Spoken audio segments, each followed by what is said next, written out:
Elizabeth stands completely resolute, declaring to the cruel world that she has absolutely nothing left to say. Accepting her grim fate without a single grudge, she coldly acknowledges she always knew her noble life would end exactly like this. The chaotic, deafening murmurs of the surrounding crowd instantly swallow the tense and heavy silence of the judgment hall. Cursed by her striking beauty and high status as the Duke's daughter, the merciless public eagerly branded her a ruthless tyrant. Vicious accusations fly across the room as a weeping girl loudly claims Elizabeth violently pushed her into the freezing lake during the royal ball. Elizabeth coldly watches the crying girl, knowing full well her pathetic accuser deliberately threw herself into the water. Wrongly cast as Princess Rosetta's bitter rival amidst endless misunderstandings, Elizabeth completely accepts her unavoidable punishment as the ultimate villainess. At 18 years old, Elizabeth, the proud and defiant daughter of the Duke of Fontaine, faces her incredibly grim reality head-on. Stripped entirely of her prestigious noble title, she boldly steps forward as nothing more than an ordinary girl named Elizabeth. She braces her entire body as the violent, sweeping winds of change furiously rip through her ruined life. Exiled to the neighboring kingdom of Remisa, she heads straight toward the isolated Nortia church located deeply within the remote Clareras region. Everyone in the kingdom smugly assumes the fallen noblewoman is doomed to live a completely miserable life in the desolate wastelands. A sly, knowing smirk powerfully crosses her face as she realizes the arrogant fools have completely misjudged her ultimate fate. Throwing her arms wide open, Elizabeth rejoices in the intoxicating, explosive thrill of experiencing absolute freedom for the first time. Despite her initial fears, she quickly discovers that her supposedly grim banishment at Nortia Church miraculously lacks absolutely nothing. Because her forcefully liquidated assets were donated directly to the church, Elizabeth finds herself practically swimming in unexpected, lavish luxury. 17-year-old sister Roxanne excitedly presents a freshly caught pig while 21-year-old sister Lucinda furiously scolds her for bringing a filthy animal inside. The joyous, deafening chant of roasting meat violently echoes through the chaotic halls as primal anticipation furiously builds. 29-year-old head sister Hilda calmly steps into the fray, desperately trying to quell the explosive excitement of her feral subordinates. The ravenous, untamed hunger of the wild sisters completely takes over as they aggressively demand their roasted meat right away. Hilda enthusiastically enlists Elizabeth into the kitchen madness to quickly satisfy the roaring appetite of the ravenous sisters. Smiling warmly, Elizabeth feels a massive surge of pure gratitude for her big-hearted new sisters and an incredibly understanding leader. Absolute shock forcefully ripples through the room when Elizabeth flawlessly cooks the meat, completely shattering the assumption that nobles belong nowhere near a kitchen. Awkwardly laughing off their sheer shock, Elizabeth vividly remembers she was strictly forbidden from ever stepping foot inside the Duke's royal kitchen. A tense, breathless beat of stunned silence totally fills the kitchen as the astonished sisters slowly process her unexpected culinary prowess. Sweating nervously, Elizabeth hides her desperate desire to wield a knife while Hilda demands to know how a noblewoman so happily dresses herself and scrubs laundry. Holding her ground against their growing suspicions, Elizabeth firmly insists her newfound passion for intense domestic chores is certainly no lie. Chopping vegetables with vicious speed, she secretly revels in performing the mundane daily tasks her previous life demanded, finally breaking free from her restrictive noble upbringing. In a staggering, reality-bending revelation, Elizabeth boldly admits she possesses full memories of her past life as a modern woman named Sawatani. 24-year-old Yuka Sawatani confidently coordinates chaotic plans in her past life, thriving brilliantly as an unstoppable event organizer. Sprinting out the office door, Sawatani aggressively dashes through her hectic schedule, expertly managing everything from massive concerts to chaotic sports events. Vivid memories of roaring trains, speeding taxis, and soaring airplanes vividly flash through her mind, painting the picture of a perfectly modern, high-speed world. Staring up at her massive corporate building, Sawatani grimly recalls how her burned-out colleagues vanished one by one until she stood completely alone. Splashing freezing water on her exhausted face, she intensely reflects on the brutal, soul-crushing conditions of a high-stakes job she genuinely loved. Soaking in the harsh, dripping reality of her intense past, she presses forward with a fierce, unbreakable spirit ready to conquer her brand new life. Sawatani perfectly arranges the tables, chairs, and projector while preparing for a busy afternoon event featuring tea and cakes. Dark, heavy water violently splashes outward as an exhausted body suddenly sinks into the silent bathtub. Dreaming intensely of her career, Sawatani fondly hopes to one day organize a massive live event for her favorite romance game, Princess Life. Sinking deeper into the cold bathwater with a heavy sigh, she panics upon realizing she completely forgot to pack the signed promotional t-shirts. Desperately hoping the event runs smoothly, she exhaustedly remembers placing the strict warning signs prohibiting all photography and video recording. Thick, silent bubbles rapidly rise to the dark surface as she completely submerges into the freezing water. Plunging instantly into the suffocating darkness, her incredibly hectic previous life as a modern corporate event organizer abruptly ends forever. Jolted violently awake by terrified screams during a childhood drowning incident, 5-year-old Elizabeth shockingly realizes she has been fully reincarnated. Coughing up massive amounts of water, the fragile young noblewoman barely clings to life while desperate servants loudly scream her name. Opening her weary eyes to the frantic faces above her, she groggily understands that she just died in her modern Japanese bathtub. Staring completely blankly into the distance, the staggering shock of recovering all her vivid past life memories paralyzes her small body. Watching the tiny girl flawlessly read complex aristocratic directives, the highly stunned maids mistakenly assume the drowning trauma magically altered her developing brain. Mentally mapping the Fontaine dukedom and the Moir's kingdom, she accurately identifies this exact world as her absolute favorite dating simulator. Staring intensely at the virtual game cover in her mind, Elizabeth grimly confirms she is definitely not the beloved, romance-bound protagonist. A terrifying, world-shattering realization violently strikes her as she discovers her ultimate destiny is to become the universally hated Villainess. Haunted by mocking visions of her haughty, fan-waving villainous persona, Elizabeth desperately questions if her tragic banishment is completely inevitable. Despite her intense, lifelong efforts to act like a genuinely kind person, the overwhelming narrative force of the cruel game continually pushed back. Sighing heavily while diligently scrubbing the rustic church floors, the exiled noblewoman completely accepts her inescapable defeat at the end of the game. Head sister Hilda calculatingly praises Elizabeth's stunning beauty and surprising chore efficiency, extremely relieved the former noble requires zero handholding. Nodding warmly at the surprisingly diverse spread of humble food, Elizabeth happily marvels at the incredibly rich meals provided by the remote church. Flipping the perfectly cooked pancakes with expert precision, she flawlessly commands the roaring kitchen fire with practiced ease. Secretly delighting in introducing this fantasy world to fluffy pancakes, she happily agrees to leave the kitchen and play with the rowdy children. Striding quickly down the echoing stone halls, Elizabeth astutely suspects that the strict head sister actually harbors a secret dislike for children. Bursting with boundless innocent joy, a massive group of eager orphans excitedly stampedes directly toward the smiling former noblewoman. Clanging church bells loudly remind her that this vivid, breathing world full of real people has completely transcended its fictional digital origins. Standing brightly under the expansive blue sky, she triumphantly declares her absolute freedom from the rigid constraints of her villainous destiny. Fully embracing her incredible third life, she passionately cherishes her peaceful hidden days spent alongside the priest, 4 sisters, and 10 lively children. Enjoying the complete isolation of her remote village, she safely uses her modern memories to introduce convenient inventions without sparking any noble outrage. Playfully carrying an ecstatic child on her back, Elizabeth laughingly questions if she has truly been reduced to serving as a human carriage. Sprinting furiously across the vast grassy fields with the children, she wildly revels in her long-awaited and absolutely thrilling freedom. Racing happily toward the massive church gates, she fully immerses herself in a beautifully peaceful life disconnected from both modern Japan and her aristocratic past. Her joyous, carefree laughter instantly shatters as a dark, incredibly imposing figure suddenly blocks the village's sunlit entrance. Skidding to a violently abrupt halt, sheer confusion fiercely grips her face as she stares blankly at the completely unexpected intruder. Coughing awkwardly to break the unbearably heavy tension, Elizabeth intensely studies the towering, armored man she instantly recognizes from the game. Trembling slightly, she desperately wonders why Leonid Guardhelm, the legendary Holy Lion Sword and Supreme Commander of the Royal Knights, has suddenly tracked her down. Realizing he is the Supreme Commander of the Moir's Kingdom Knights, Elizabeth accurately identifies her natural enemy who originally drove her into exile. Despite being a faceless NPC without a designated romantic route in the original game, this imposing knight suddenly stands right before her. Sighing heavily, she fiercely questions if the relentless capital spies have somehow tracked her all the way to this remote wasteland. A sudden, violent gust of wind howls past as Elizabeth stares in sheer, paralyzed shock at the towering warrior. Terrified but standing her ground, she bravely demands to know why he hunted her down when she committed absolutely no crimes. A heavy, suffocating tension instantly crashes between them as the imposing knight silently stares down at the exiled Villainess. Struggling against his overwhelming, dangerous aura, Elizabeth completely chokes on her words before she can mount a proper defense. Stepping forward with alarming aggression, Leonid boldly confesses that he actively chased her down to this isolated church.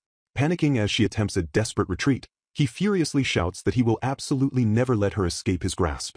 Suddenly, the village orphans fearlessly swarm the terrifying commander, their eyes sparkling with pure awe at his shining armor. Grabbing onto his massive frame, the overly excited kids eagerly beg the stunned knight to draw his gigantic, cool sword. Stunned by their reckless innocence, Elizabeth wonders in sheer disbelief if the children can somehow see past his incredibly intimidating exterior. The sudden, chaotic commotion instantly catches the sharp attention of head sister Hilda, who quickly steps out to investigate the disturbance. Squinting into the bright sunlight, Hilda intensely analyzes the heavily armored stranger helplessly surrounded by the cheering orphans. Misunderstanding the entire situation, the surprisingly welcoming head sister smoothly invites the towering royal knight to join them for a warm dinner. Panicking wildly, Elizabeth desperately tries to explain that this terrifying commander is absolutely not a friendly acquaintance or a welcome guest. Completely ignoring her frantic protests, the children happily boast to the knight about Elizabeth's wonderfully weird but incredibly delicious homemade bread. A lively, chaotic chatter rapidly erupts around the completely bewildered commander as the cheerful villagers instantly rope him into their peaceful lives. Taken completely off guard by their overwhelming hospitality, Leonid awkwardly attempts to decline the unexpected and entirely overwhelming dinner invitation. Sighing in total defeat as she loses complete control of the narrative, Elizabeth helplessly watches Hilda herd the excited children back indoors. With a sly, calculating smile, the head sister expertly traps them by announcing a perfectly prepared two-person meal waiting outside in the tranquil garden. Absolute shock fiercely strikes Elizabeth as she realizes she has been cleverly forced into a deeply intimate, private dinner with her natural enemy. Sweating nervously across the small patio table, she desperately screams in her mind as she tries to comprehend this completely absurd reality. Breaking the unbearable, heavy tension with shocking simplicity, the imposing knight calmly inspects the mysterious food before bluntly declaring it is time to eat. He firmly takes a massive, aggressive bite of the unfamiliar sandwich, creating a loud crunch that completely shatters the garden's silence. Chewing intensely with a completely unreadable, stone-cold expression, the legendary commander methodically processes the incredibly unique flavors of the homemade meal. To her absolute bewilderment, he furiously continues to chew, devouring the strange, foreign bread with an unexpected and deeply silent intensity. Watching him effortlessly annihilate his third consecutive serving, Elizabeth dumbfoundedly realizes the terrifying royal knight genuinely loves her cooking. Staring anxiously at his incredible appetite, she worriedly wonders if her simple, past-life Japanese sandwiches will be enough to satisfy his raging hunger. Her fiery culinary spirit instantly ignites as she secretly resolves to bake even more complex varieties of delicious yeast bread for her hungry guest. Pausing mid-chew, the massive knight suddenly locks his intense, piercing gaze directly onto Elizabeth's incredibly nervous face. Swallowing the massive bite of food with a heavy, audible gulp, Leonid completely stalls her rapidly racing, anxious thoughts. Dropping an absolute, world-shattering bombshell, the royal commander bluntly declares that he will visit her in this remote village every single day. Pure, unfiltered shock violently rips through Elizabeth as her jaw practically hits the floor at his completely insane, life-altering commitment. Staring at him in sheer, absolute disbelief, she desperately demands to know why he absolutely refuses to just return home to the capital. Completely ignoring her shock, Leonid smoothly announces he bought a house in the nearby woods and will happily visit her from there every day. Shivering with deep frustration, Elizabeth angrily wonders how long this terrifying royal knight plans to keep a close, suffocating eye on her. Steeling her fierce resolve, she aggressively contemplates the true reason behind his sudden, overbearing presence in her peaceful exile. She intensely remembers the shining royal castle as a terrifying, inescapable trap absolutely overflowing with toxic jealousy and dark envy. Questioning her lonely past, a lingering inner voice mockingly asks if surviving that chaotic, event-filled noble society without a prince was truly fun.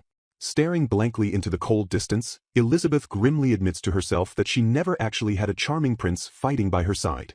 A heavy, suffocating silence violently crashes down as she vividly processes the deep, heartbreaking isolation of her former aristocratic life.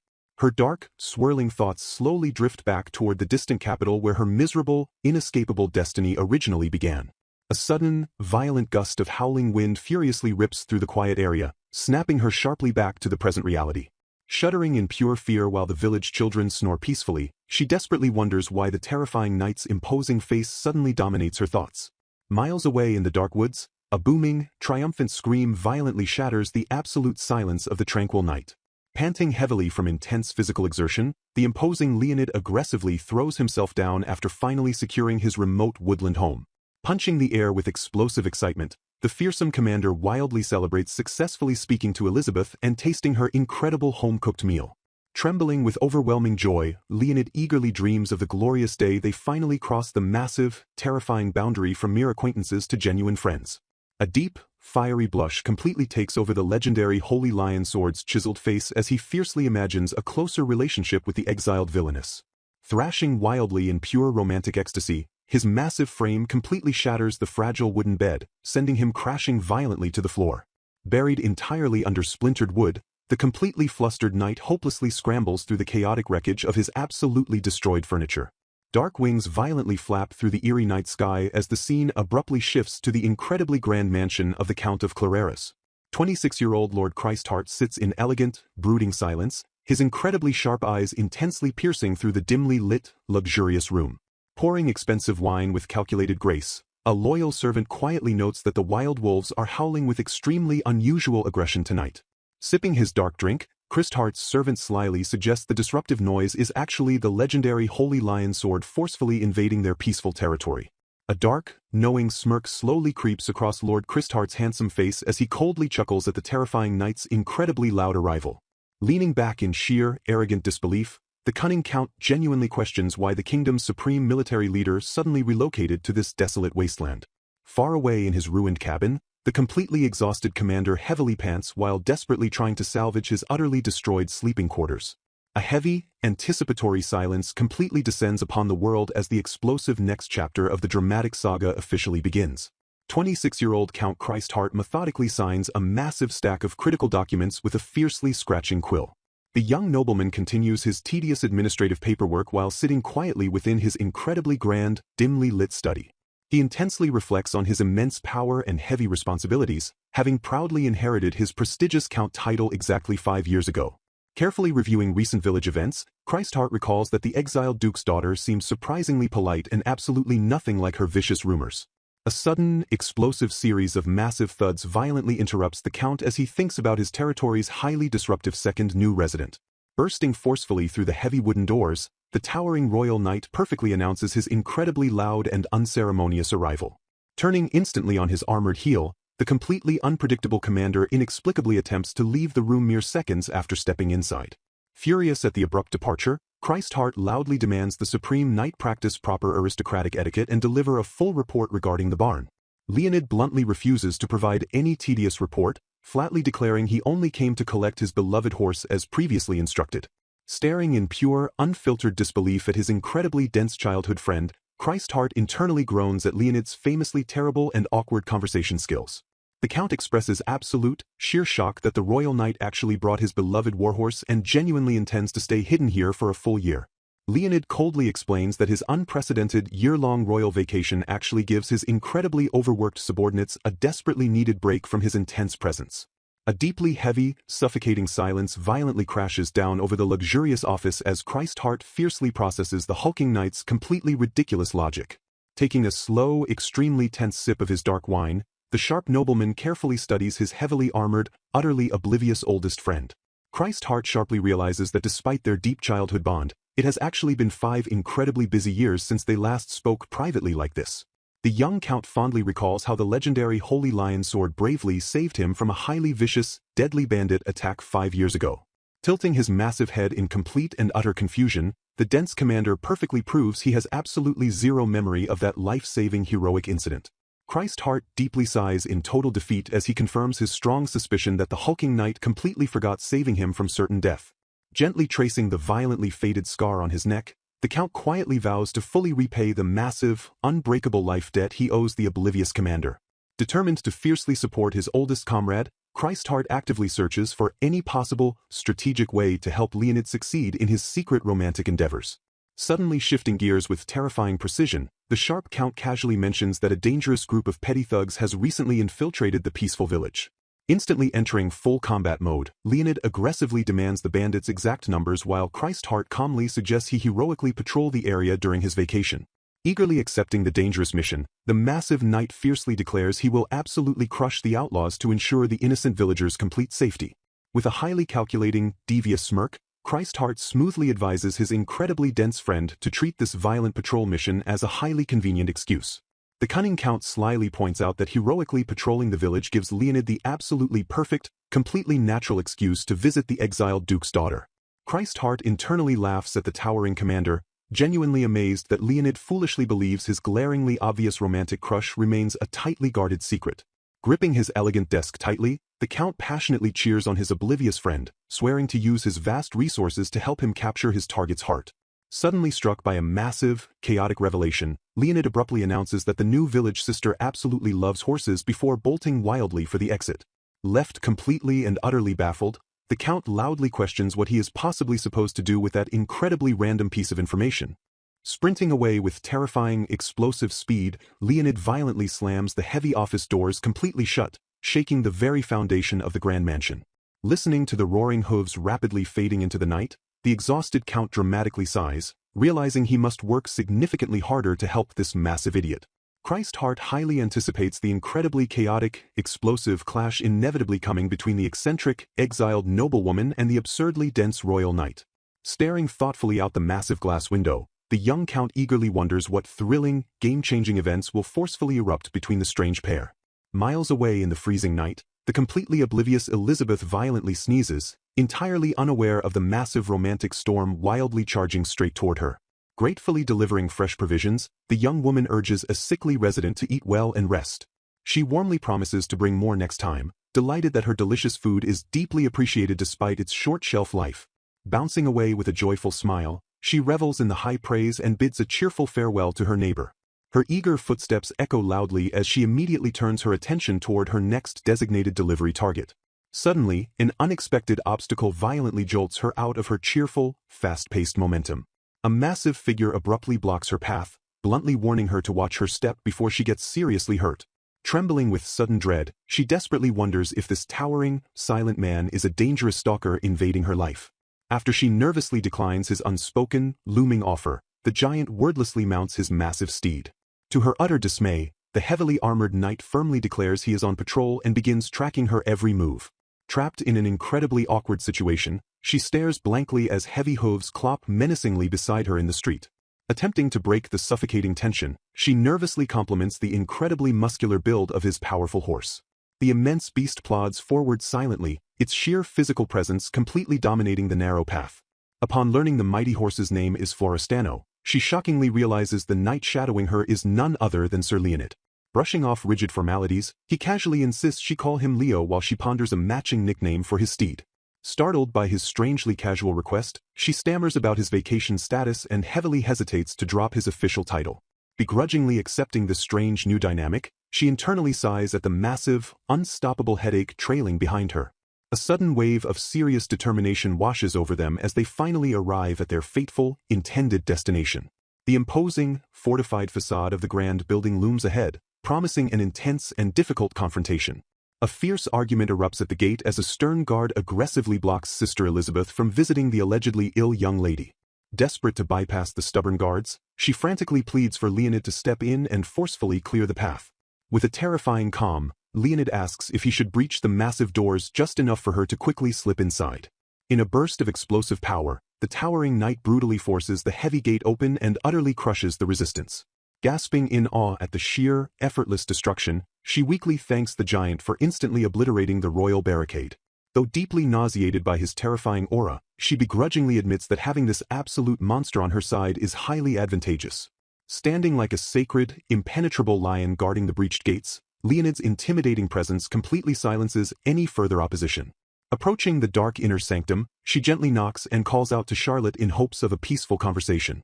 Reassuring the frightened girl that she is a trusted ally, she slowly pushes the unlocked, creaking door open. Instantly, a frantic voice screams for her to stop as a deadly, unseen ambush is suddenly triggered from the deep shadows.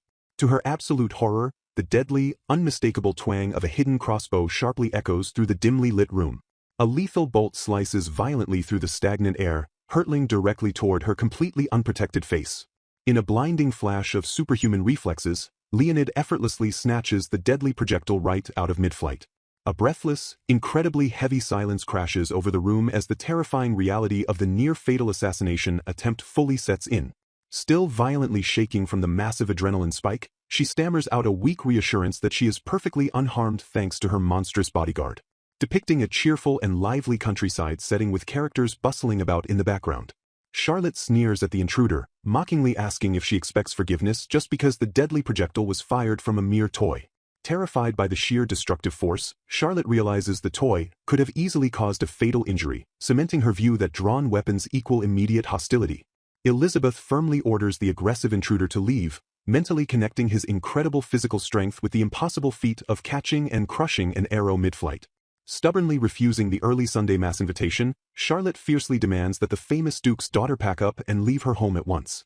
Recalling Charlotte's tragic backstory, Elizabeth reflects on how the naive 14-year-old was mercilessly exiled by her ambitious family under the thin veil of illness. Desperately clinging to her fragile excuse, Charlotte insists she must stay hidden indoors to fully recover, violently rejecting the village doctor's clean bill of health. Tears welling up in her eyes, Charlotte finally breaks down, silently agreeing with Elizabeth's sharp observation that the empty noble title means nothing to her anymore.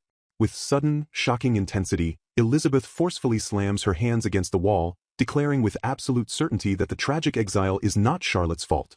Changing the heavy atmosphere instantly, Elizabeth excitedly suggests they hit the village and enjoy their newfound freedom while they still can. Moving with overwhelming purpose, Elizabeth swiftly steps past a stunned Charlotte and dramatically throws open the heavy curtains. Ignoring Charlotte's frantic pleas to shut out the bright light, Elizabeth cheerfully lectures her on the health benefits of sunshine and fresh air. Peering out the massive window, Elizabeth excitedly spots her towering knight, Sir Leonid, patiently waiting outside. With a brilliant, sparkling smile, Elizabeth smoothly secures Leonid's silent, begrudging permission to commandeer his massive horse for their upcoming joyride. Running enthusiastically out the grand double doors, Elizabeth cheerfully thanks Leonid for holding his position and waiting for them. Grumbling softly about his forced participation, Leonid slowly unmounts as Elizabeth excitedly claims the mighty steed Florestano for her own use. Realizing her restrictive long dress is completely unsuited for riding, Elizabeth aggressively hikes up the fabric with absolute disregard for proper noble etiquette. With everything properly adjusted, Elizabeth boldly orders Leonid to lift a highly reluctant Charlotte up onto the saddle directly in front of her. Laughing off Charlotte's panicked cries about inappropriate behavior, Elizabeth reassures her that absolutely no one cares about strict etiquette out in the deep countryside. As the massive horse finally begins to trot, Elizabeth joyfully commands a terrified, screaming Charlotte to open her eyes and take in the breathtaking scenery. Riding smoothly through the beautiful, sprawling hills, the two girls silently share a moment of incredible awe under the vast, clear sky. Still deeply suspicious of Elizabeth's true intentions, Charlotte hesitantly questions why the powerful Duke's daughter is bothering to entertain a disgraced exile. With absolute, unwavering sincerity, Elizabeth smiles warmly and states that she simply wants them both to have a genuinely good time together.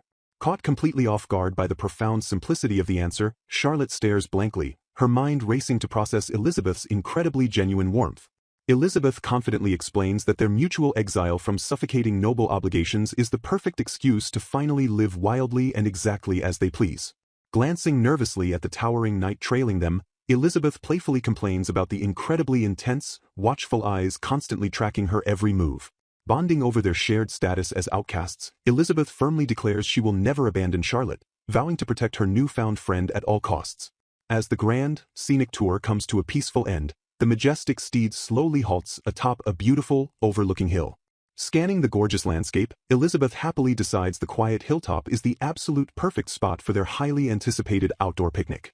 With incredible enthusiasm, Elizabeth proudly presents her highly experimental, one stone two birds, energizing bread as the main course of their feast. Charlotte stares in absolute, disgusted shock at the utterly bizarre, deeply unappetizing culinary abomination forcefully thrust into her hands. Desperately trying to salvage the rapidly degrading situation, Elizabeth frantically offers water and tea while Charlotte firmly refuses to consume the strange, alien bread. Internally agonizing over the massive cultural gap, Elizabeth silently laments that the people of this medieval world simply cannot appreciate the glorious, sweet Japanese breads she holds so dear. Frustrated by yet another disastrous baking failure, Elizabeth bitterly curses the burnt crusts and collapsing fillings that plague her chaotic culinary experiments. Mentally calculating her extremely tight budget, Elizabeth excitedly plans to cultivate cheap, nutritious crops like potatoes, burdock, and carrots directly on the church's vacant land. Reflecting deeply on her ingredients, she desperately searches for a viable substitute for peanuts, knowing the exotic South American legume likely does not exist on this entirely European-style continent. Pondering the strange anatomy of the fantasy plant, she quickly realizes she must adapt since true blooming peanuts cannot exist in this realm. She expertly roasts the exotic nuts with their skins still attached, crushing them relentlessly until they form a perfectly smooth paste. After the freshly crushed paste cools completely, she carefully mixes in the sweet sugar to finalize her revolutionary homemade peanut butter. Noticing Leonid's intense, silent stare, she immediately recognizes his unspoken, burning desire to taste the delicious new food. With a warm and welcoming smile, she enthusiastically offers the towering knight his absolute pick of the freshly baked pastries. To her absolute shock, the massive warrior bypasses the normal options and boldly snatches the weirdest, most intimidating Kanpira bread. He ruthlessly bites into the bizarre creation, completely ignoring her visibly panicked reaction to his chaotic choice. Sweating nervously, she anxiously stammers out a question to gauge the silent knight's honest opinion of her experimental recipe. Completely ignoring her frantic inquiries, Leonid becomes entirely absorbed in methodically devouring the surprisingly delicious stuffed bread.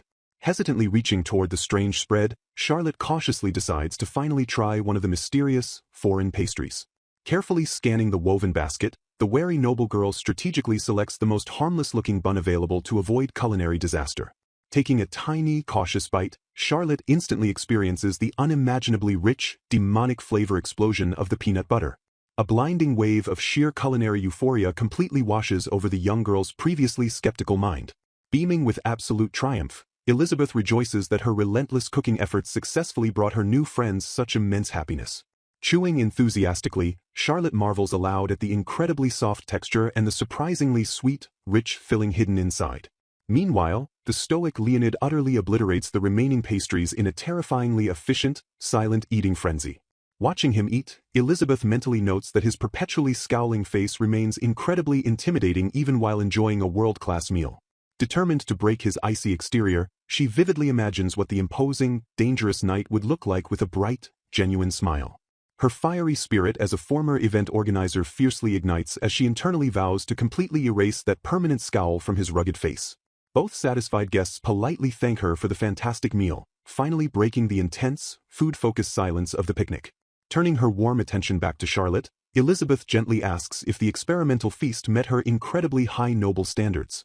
Blushing slightly at the direct attention, the stubborn girl begrudgingly admits that the bizarre pastries were actually quite delicious. Mustering all her lingering courage, Charlotte shyly asks if she would be welcomed to attend the upcoming Sunday Mass. Radiating pure joy, Elizabeth warmly assures the anxious girl that the entire congregation has been eagerly waiting for her grand arrival. Catching on to the hyperactive nun's energetic scheming, Charlotte quickly realizes she is being happily roped into helping with more bizarre cooking experiments. Elizabeth passionately declares that they will join forces to prepare an absolutely unforgettable feast for the church fair in just 2 weeks. Amused by the overwhelming enthusiasm, Charlotte affectionately teases Elizabeth for being an incredibly chatty, non-traditional nun. Completely misreading the sarcastic remark, Elizabeth happily giggles and accepts the gentle teasing as a glowing, heartfelt compliment. Rolling her eyes with a fond smile, Charlotte bluntly clarifies that the sharp observation was definitely not meant as high praise. Crossing her arms defensively, Charlotte warns the beaming nun not to let her sudden baking success inflate her massive ego. Unable to maintain their stern facades any longer, both girls suddenly burst into a harmonious, ringing fit of joyous laughter. Basking in the warm afterglow, Elizabeth proudly reflects on her brilliant master plan to use the church's abundant resources for groundbreaking culinary innovation. Stretching her arms toward the bright sky, she fiercely vows to combine delicious food with unmatched entertainment for the entire grateful village. Pumping her fist in absolute determination, she boldly declares that the upcoming church kermesse will be an earth-shattering, undeniable success. Meanwhile, in the dark shadows of the village, a group of sinister thugs greedily plot upon noticing the church's massive, unguarded wealth. Flashing wicked, greedy grins, the vicious criminals ruthlessly scheme to exploit the bustling fair and rob the oblivious attendees completely blind. Channeling her vivid imagination, Elizabeth joyfully realizes she can forge completely new creations that do not exist in this fantasy world. Harnessing her intense past life experience as an event organizer, she eagerly embraces the crushing pressure of ensuring the upcoming festival's success. Firing up her passionate spirit, Sister Elizabeth fiercely vows to pour her entire heart into preparing the ultimate church kermesse. Her eyes sparkle with absolute awe as she marvels at the massive, freshly forged metal contraption waiting for her. The proud blacksmith presents the bizarre copper device and custom tools, praising her highly unusual, intricate order.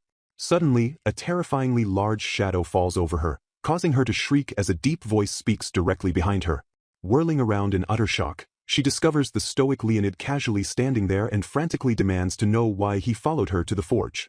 Unfazed by her panic, the towering knight flatly states he is simply there to retrieve his own trusty weapon. Slapping her newly forged cooking gear, Elizabeth triumphantly declares that she is also here to pick up her ultimate weapons for the fair. While Elizabeth promises delicious culinary results, the exhausted blacksmith brutally scolds Leonid for constantly breaking his sword in battle. Stubbornly refusing the blacksmith's offer of evening delivery, the eager nun insists on hauling the heavy copper plate back to the church herself.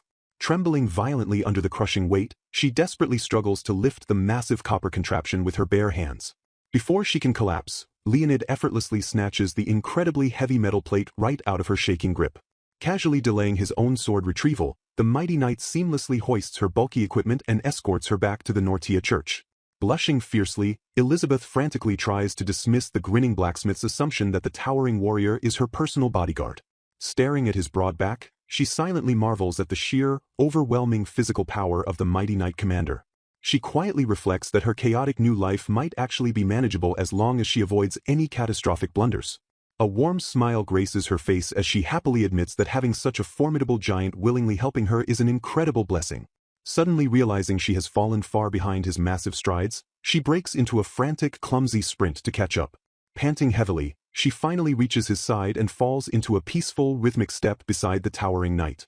Setting the massive plate down safely, Leonid quietly asks if this final piece completes her elaborate festival preparations. Thanking him profusely, she reveals her ambitious plan to travel directly to the bustling port tomorrow to hunt for rare ingredients. Instantly shifting into high alert, Leonid firmly declares he will accompany her due to dangerous bandits lurking near the port. Desperately trying to deter him, she warns of her brutal 5 a.m. departure time, but the unfazed warrior calmly states he is an early riser. Completely ignoring her flustered protests, Leonid decisively finalizes their plans and promises to meet her before dawn. Left utterly speechless by his commanding presence, Elizabeth stares blankly as the unstoppable knight turns and walks away. Her initial shock rapidly morphs into a wicked, cheerful grin as she realizes she just secured an incredibly strong, free porter for her heavy groceries. Meanwhile, the imposing knight silently strides down the path, heavily burdened by his own intense, fiercely protective thoughts. Gripping his unwavering resolve, Leonid silently vows to protect her at all costs during tomorrow's crucial port expedition. Tossing and turning violently in his bed, the usually stoic warrior blushes furiously at the dizzying prospect of going on a private outing with Elizabeth. Tossing violently in the dark, the imposing knight struggles desperately to find sleep on the eve of his highly anticipated outing. Deeply frustrated by his sudden insomnia, Leonid hopelessly attempts to drift off by counting his horse Florestano instead of traditional sheep. Abandoning all hope of rest after envisioning thousands of imaginary horses, he abruptly sits up and firmly decides to train until dawn. Reflecting on his legendary discipline, the stoic warrior realizes he never used to lose a wink of sleep over even the most critical military missions. Suddenly freezing in place, his razor-sharp instincts instantly detect a faint, suspicious rustling noise echoing from outside his window. Silently gripping his massive sword, he peers intently into the pitch-black forest as the stealthy, approaching footsteps grow slightly louder. Analyzing the subtle disturbances in the brush, his battle-hardened senses quickly pinpoint the exact locations of 3 hidden intruders. He accurately deduces that the creeping figures are dangerous thieves attempting a light-footed, completely unlit raid on the property. Whispering amongst themselves in the dark, the frustrated criminals confirm that their initial target house held absolutely zero valuables. Flashing a wicked, greedy grin, the bandit leader ruthlessly suggests they pivot their attack to the nearby church and hold the resident nuns for a massive ransom. Another thug eagerly agrees, sinisterly plotting to capture the beautiful sisters for their own twisted amusement alongside the stolen wealth. Shattering the tense silence, Leonid ferociously ambushes the group from the deep shadows and aggressively sends the panicked criminals running. Screaming in sheer terror, the fleeing thugs desperately command each other to weave tightly through the dense trees to block his massive weapon. Glancing back, a foolish bandit arrogantly mocks the towering knight for bringing an impossibly huge sword into the cramped, restrictive forest. In a blinding flash of raw power, Leonid violently swings his colossal blade and effortlessly obliterates a massive tree trunk into wooden shrapnel. The deafening crash of the falling timber completely shatters the forest's peace and instantly paralyzes the fleeing criminals in their tracks. Staring blankly at the cleanly severed trunk, the terrified thug gasps in absolute horror at the completely absurd display of superhuman strength. Trembling uncontrollably, the bandit finally recognizes the legendary red hair, piercing golden eyes, and giant blade of his merciless attacker. Looming ominously over his pathetic prey, the terrifying warrior is fully unmasked as the legendary, unstoppable wielder of the sacred lion sword. While the monstrous knight easily subdues his two comrades, the final frantic bandit scrambles away into the dark brush to save his own life. Gasping desperately for breath, the surviving thief curses his miserable luck while sprinting toward his gang's main hideout. Bursting into the hidden camp, the panicked survivor frantically orders his fellow thugs to scatter before the unstoppable pursuer slaughters them all. Violently shaking, he horrifies the rest of the gang by revealing their attackers are not a squad of soldiers, but one utterly terrifying monster. Suddenly, a colossal, heavily armed shadow drops silently from the canopy directly behind the shivering, completely oblivious criminals. Coldly announcing his arrival, the towering knight effortlessly corners the screaming, trapped bandits within their own secret sanctuary. Meanwhile, a cheerful Elizabeth finishes donning ordinary town clothes for the first time in ages and happily admires her perfectly practical outfit. Stepping out into the crisp morning air, she eagerly heads to the meeting spot while playfully suspecting her hyper-punctual bodyguard arrived hours early. Receiving well-deserved praise for his flawless victory, the chief knight proudly secures his triumph. Leaving the messy aftermath to Daniel, the disciplined knight efficiently wraps up his remaining duties. A sudden whistle pierces the air as someone frantically calls out to Leo, demanding a forgotten payment. Florestano's name rings out sharply, breaking the heavy silence of the early morning. Frustration bitterly mounts as Florestano realizes his companion is dreadfully and unapologetically late. Despite promising a strict 5 o'clock meeting, the clock cruelly strikes 9 without a sign of the knight. Regretting not leaving immediately, the exasperated Florestano realizes the morning market is already a lost cause. Doubt darkly clouds his mind as he heavily questions the reliability of a man he once considered deeply serious. Suddenly, the rhythmic thundering of galloping hooves powerfully shatters the quiet morning street. Gasping for breath, the exhausted Leonid finally arrives in a swirling, dramatic cloud of dust.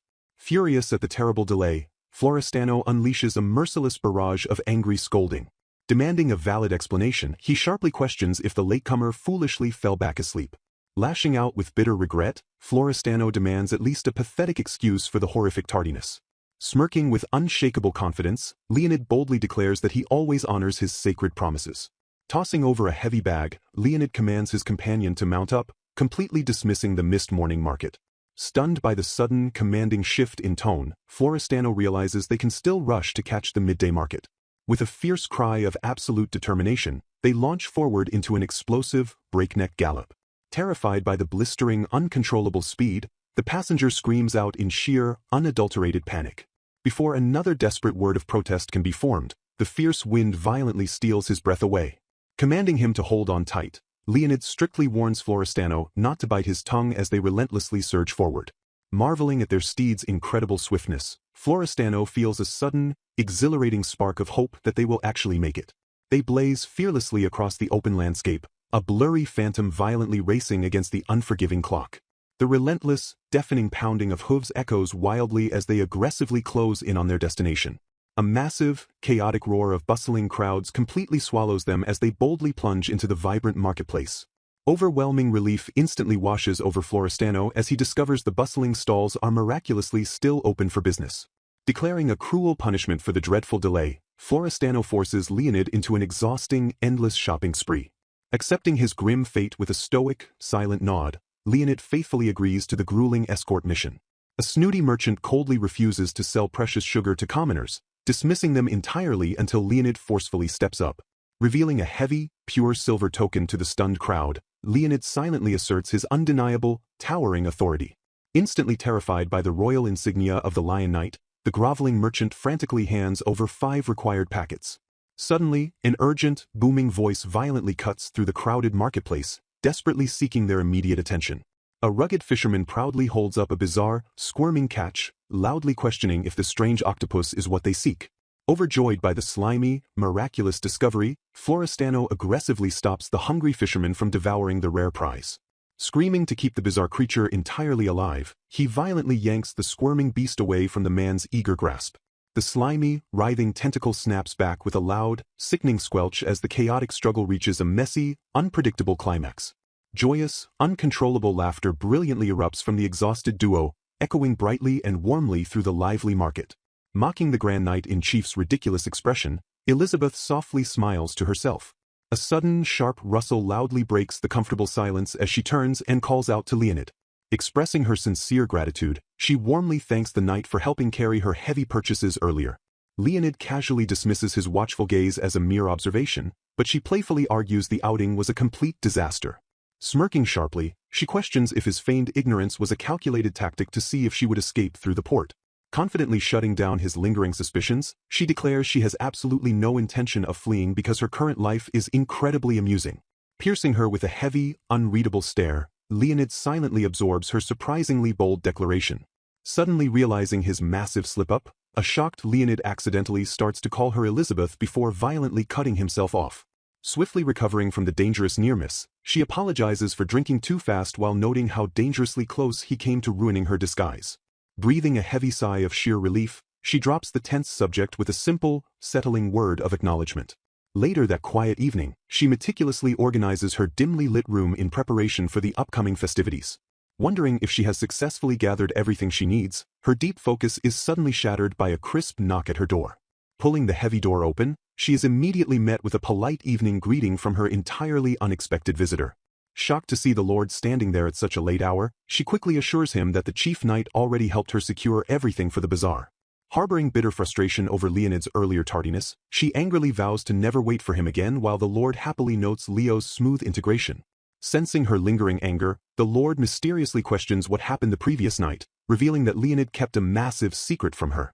The Lord solemnly explains that Leo actually spent the entire night fiercely battling a dangerous group of bandits hiding in the dark forest. Utterly stunned by the heroic revelation, she listens in absolute shock as the Lord confirms the bandit hideout was fully dismantled to protect the bazaar. Smiling warmly, the Lord admits he is sharing the thrilling truth because the fiercely humble knight would never mention the battle himself. Consumed by sudden, crushing guilt, she rapidly spins around and heavily sprints down the creaking hallway to desperately find Leonid. Quietly peeking into his dark room, she bitterly whispers that the utterly exhausted knight could have at least used his heroic battle as a valid excuse. Stepping softly toward the shadowed bed, she gently calls out Leonid's name into the peaceful darkness. The only answer she receives is the rhythmic, deep breathing of a powerful warrior completely lost in an exhausted slumber. Gently mocking his deeply furrowed sleeping brow, she softly calls him an idiot while openly admitting his silent heroics make him far more attractive. Without warning, a sharp, panicked scream violently rips through the still air as the sleeping knight jolts frantically awake. Startled by his explosive awakening, she scolds him as a completely disoriented Leonid wildly demands to know if bandits are actively attacking. Blinking away the phantom chaos of his intense battle, a highly confused Leonid slowly realizes he was only dreaming safely in his bed. A sudden, lightning-fast smack loudly echoes through the confined room, violently shattering the awkward, lingering tension. Blushing with furious embarrassment, she angrily screams at the bewildered knight, fiercely demanding to know exactly what he is staring at. Frantically apologizing for his accidental wandering eyes, Leonid cowers as she disgustedly berates him for his perfectly timed, inappropriate slip-up. Watching safely from a distance, a bystander sarcastically marvels at the truly absurd sight of the mighty chief knight pathetically groveling before a furious nun. Chuckling at the absolute chaos unfolding before him, the Lord amusingly notes that the stubborn pair clearly still needs desperate help getting along. The brilliant morning sun triumphantly rises, casting a warm and incredibly vibrant glow over the newly awakened, bustling town. A cheerful voice loudly rings out through the streets, hoping the famously grumpy knight will at least enjoy the beautiful sights of the busy day. The highly anticipated day of the Grand Bazaar finally dawns with an absolute explosion of festive, uncontrollable energy. Gripping her belongings tightly with fiery determination, Elizabeth confidently prepares to dive straight into the chaotic marketplace. With a thrilling, thunderous shout of raw encouragement, the Grand Bazaar officially launches into a spectacular, unforgettable day of celebration. Loud, ringing bells echo across the vibrant town, joyously signaling the grand opening of the highly anticipated event. A frustrated villager angrily questions the long journey, bitterly complaining that the nuns' traditional cookies are incredibly boring. Pointing with pure delight, a young girl excitedly discovers the adorable, perfectly shaped cat treats displayed at the stall. Smirking with unshakable confidence, Elizabeth boldly asks the amazed crowd for their honest thoughts on her revolutionary new setup. Overjoyed children frantically beg their stunned mothers to let them explore, instantly realizing this spectacular bazaar is completely unlike anything from the past. Smiling warmly, Elizabeth explains how the nuns, villagers, and traveling merchants have seamlessly united to aggressively elevate their quarterly church market. Declaring her absolute organizational genius forged in another world, she fiercely vows to prove her flawless event planning skills to every single doubter. Pointing in absolute disbelief, mesmerized children wildly scream that the magical vendors are somehow selling literal, fluffy clouds. Watching the children joyously devour the melting cotton candy, Elizabeth cleverly notes that sugary masterpieces easily conquer hearts across any historical era. A curious woman thoroughly inspects the strange, golden corn, completely unaware of the explosive culinary magic hidden fiercely within the kernels. A brilliant, deafening explosion of popcorn dazzles the utterly mesmerized audience as the golden kernels violently burst into massive, fluffy white clouds. Thrilled children instantly swarm the glowing stand, frantically begging their overwhelmed parents to buy the gigantic, beautiful flower-like popcorn treats. A smooth-talking merchant fiercely hypes up the beautiful, crunchy crystal candies as an absolute masterpiece lovingly crafted by the talented young lady. Guilt-tripped by their desperately pleading children, defeated parents reluctantly cave and purchase the brilliant, irresistible magical sweets. Watching the massive, wildly excited crowd continuously swell, Elizabeth happily realizes her cunning cherry blossom marketing strategy is an absolute, flawless success. A breathtaking, panoramic view beautifully reveals the spectacular, sprawling bazaar absolutely overflowing with joyous, vibrant, and chaotic life. Nodding in absolute, smug satisfaction, Elizabeth cheerfully confirms that every single detail is executing exactly according to her brilliant master plan. Checking the violently hot copper griddle, Leonid firmly announces that it is officially time to unleash their highly anticipated food stall. Commanding the bustling crowd's immediate attention, Elizabeth excitedly screams that she is about to prepare an incredibly special, mysterious culinary masterpiece. Intrigued by the sudden, dramatic commotion, curious villagers wildly wonder what strange new cooking magic she is preparing to unleash. Gripping her cooking utensils with fierce determination, she expertly pours a thick, savory batter onto the violently scorching copper plate. Explaining her precise, methodical process, she masterfully blends flour, water, eggs, and minced chives onto the fiercely sizzling grill. When asked about the mysterious secret ingredient, she playfully refuses to reveal it, secretly knowing the picky eaters would instantly reject the slimy octopus truth. Waiting for the bubbling, savory batter to perfectly thicken, she swiftly flips the golden brown delicacy with incredible, lightning-fast precision. Demanding the absolutely mesmerized crowd to watch closely, she fiercely prepares to unleash her ultimate, secret culinary flipping technique. Moving with blinding, completely impossible speed, she unleashes the legendary, mythical, thousand hands of cannon, secret cooking strike. Her wooden spatulas violently blur into a furious storm of motion, flawlessly flipping countless sizzling spheres across the massive, smoking grill. Tossing the perfectly round treats with effortless, arrogant swagger, she smugly reveals that frequent, relentless flipping is the absolute key to culinary perfection. Handing over the final, crucial touches, she rapidly orders Leonid to aggressively slather the treats with rich sauce, mayonnaise, and dried seaweed. Carefully passing a dangerously piping hot plate to an eager customer, she gently warns the excited villager not to burn their eager mouth. Watching the stoic, terrifying chief knight meticulously sprinkle dried seaweed, Elizabeth playfully marvels at his surprisingly natural, gentle talent for food service. Suddenly approached by a mysterious, gigantic man trapped in a bizarre cat costume, the incredibly confused lord awkwardly asks for the mascot's true identity. Ripping off the massive, suffocating cat head in pure, unadulterated frustration, Priest Moritz aggressively reveals his sweating, miserable face to the utterly stunned lord.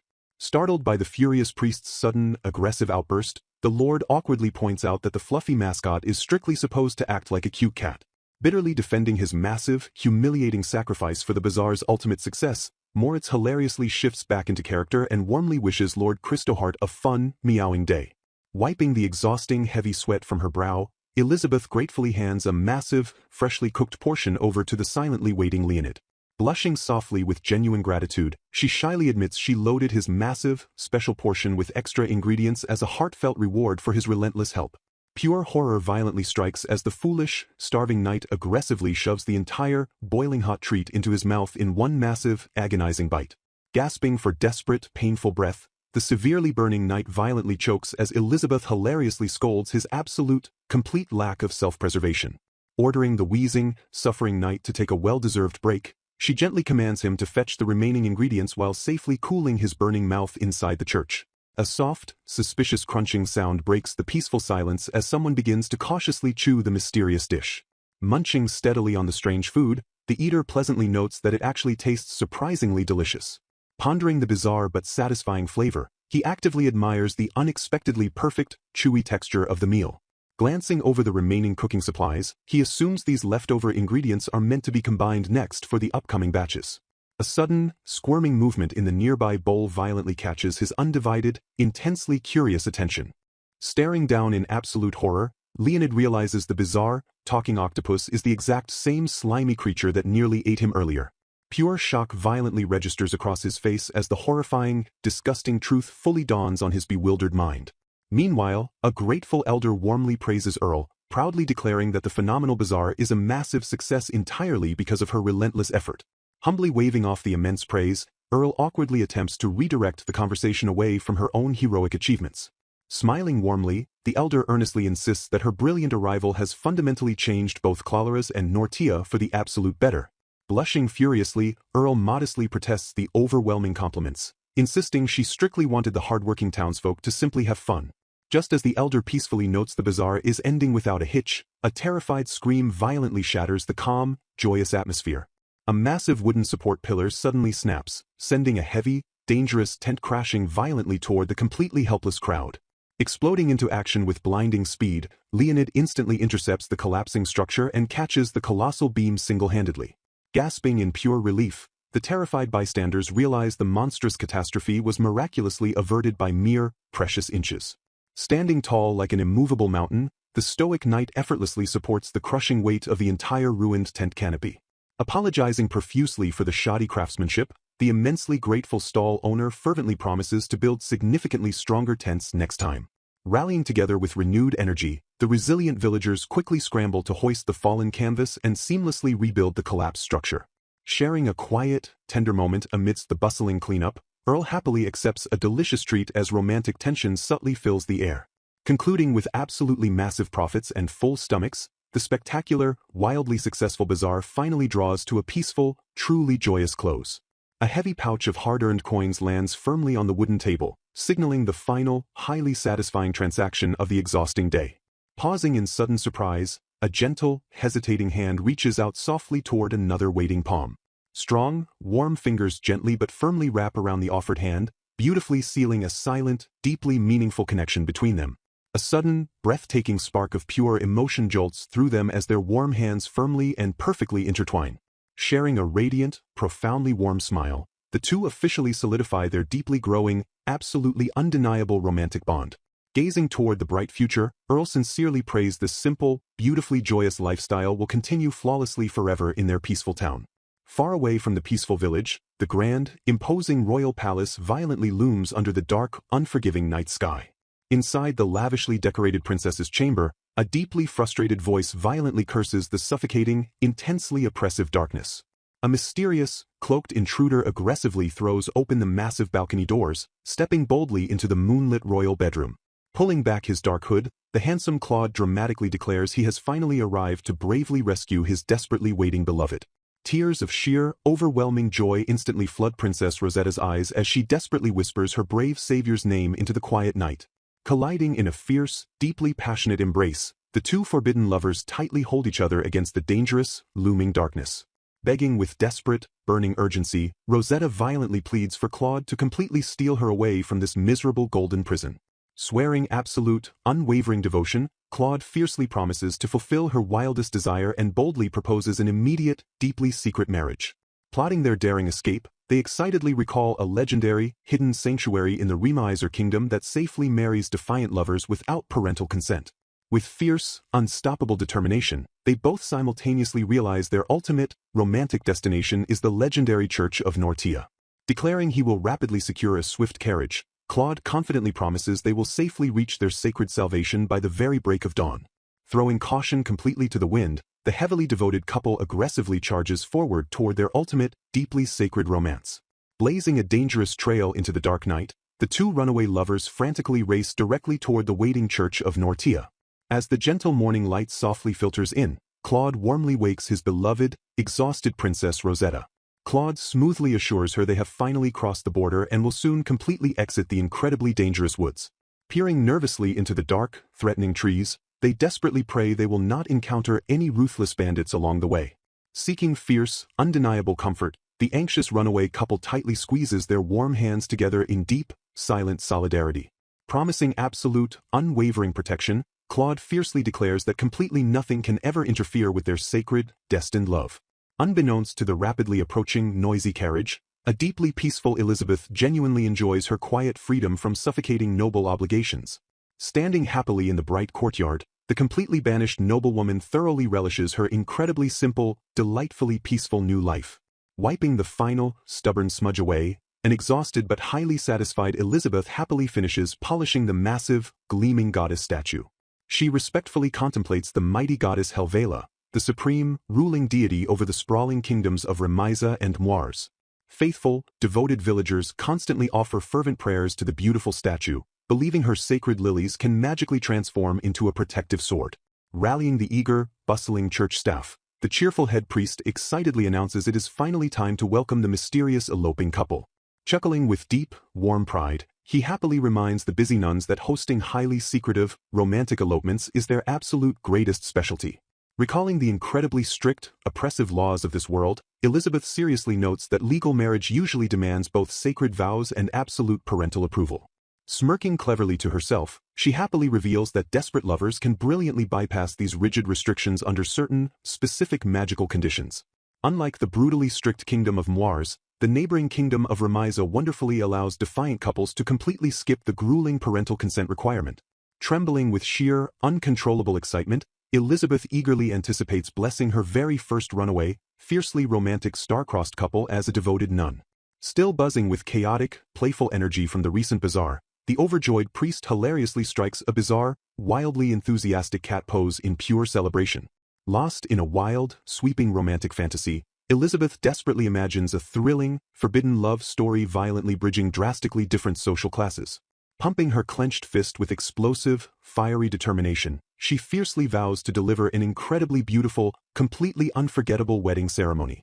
A violent, intensely urgent pounding suddenly shatters the peaceful silence as the desperate travelers furiously bang against the heavy wooden gates. Bursting with wild, uncontrollable joy, the frantic priest immediately commands everyone to be on their absolute best behavior for the grand, historic arrival. Tasked with the ultimate, highly anticipated honor, Elizabeth confidently steps forward to loudly throw open the massive, towering wooden doors. Smiling with deep, radiant welcoming warmth, she graciously begins to invite the exhausted, hidden lovers directly into their beautiful, sacred sanctuary. Pure, unadulterated horror instantly strikes her frozen face as she violently slams the heavy doors completely shut in absolute, terrified panic. A painfully awkward, totally suffocating and deadly silence heavily descends upon the completely bewildered, frozen church courtyard. Furious, blinding realization violently sparks as the stunned, extremely angry royals loudly recognize the very girl they so ruthlessly banished. Screaming in total, aggressive disbelief, Princess Rosetta fiercely demands to know why Elizabeth is secretly hiding out in her uniquely chosen wedding venue. Glaring with venomous, burning hatred, Rosetta loudly accuses the utterly exhausted nun of deliberately traveling here just to violently ruin her perfect elopement. Brushing off the wildly dramatic, completely insane accusations, a completely exhausted Elizabeth silently sighs as Rosetta fiercely preaches about her utterly invincible love. Stepping forward with dramatic, unyielding resolve, the handsome Claude firmly stands by his beloved, completely ready to fiercely defend their deeply sacred bond. Connecting the bizarre, completely twisting dots, Elizabeth suddenly realizes the dramatic princess actually eloped with Prince Claude instead of the standard romantic suitors. Her mind wildly reels in absolute shock as she remembers Claude is a highly secret, non-blood-related older brother route only unlocked after fully clearing the entire main game. Staring down the fiercely determined runaway princess, a deeply terrified Elizabeth suddenly realizes Rosetta is vastly more dangerous and terrifyingly cunning than she ever imagined. Reflecting on her past life, the protagonist remembers clearing only 3 characters in the Princess Life game. Coughing to clear the awkwardness, she declares that the eloped couple remains highly valued guests of their church. Spreading her arms welcomingly, she invites them to celebrate their union at Nortia Church under the goddess Helvela's watchful gaze. Brimming with excitement, Princess Rosetta and Prince Claude immediately accept the gracious invitation. Joyful villagers instantly swarm the happy couple, presenting them with vibrant flowers and eager congratulations. Brushing off the princess's previous dramatic misunderstandings, the protagonist smoothly transitions into explaining their available wedding packages. She passionately explains that even a hasty, budget-conscious elopement deserves to be a beautifully memorable and important ceremony. Seizing the opportunity to revolutionize the local wedding industry, she boldly pitches the all-inclusive, gorgeous and fast and easy plan to the wealthy nobles. Speaking at breakneck speed, she promises the village's full protection from pursuers alongside a luxurious overnight villa stay and instant marriage certification. Overjoyed by the promise of a peaceful and secure ceremony, The relieved couple eagerly agrees to the comprehensive plan. A cunning smirk flashes across the protagonist's face as she successfully secures the lucrative premium sale.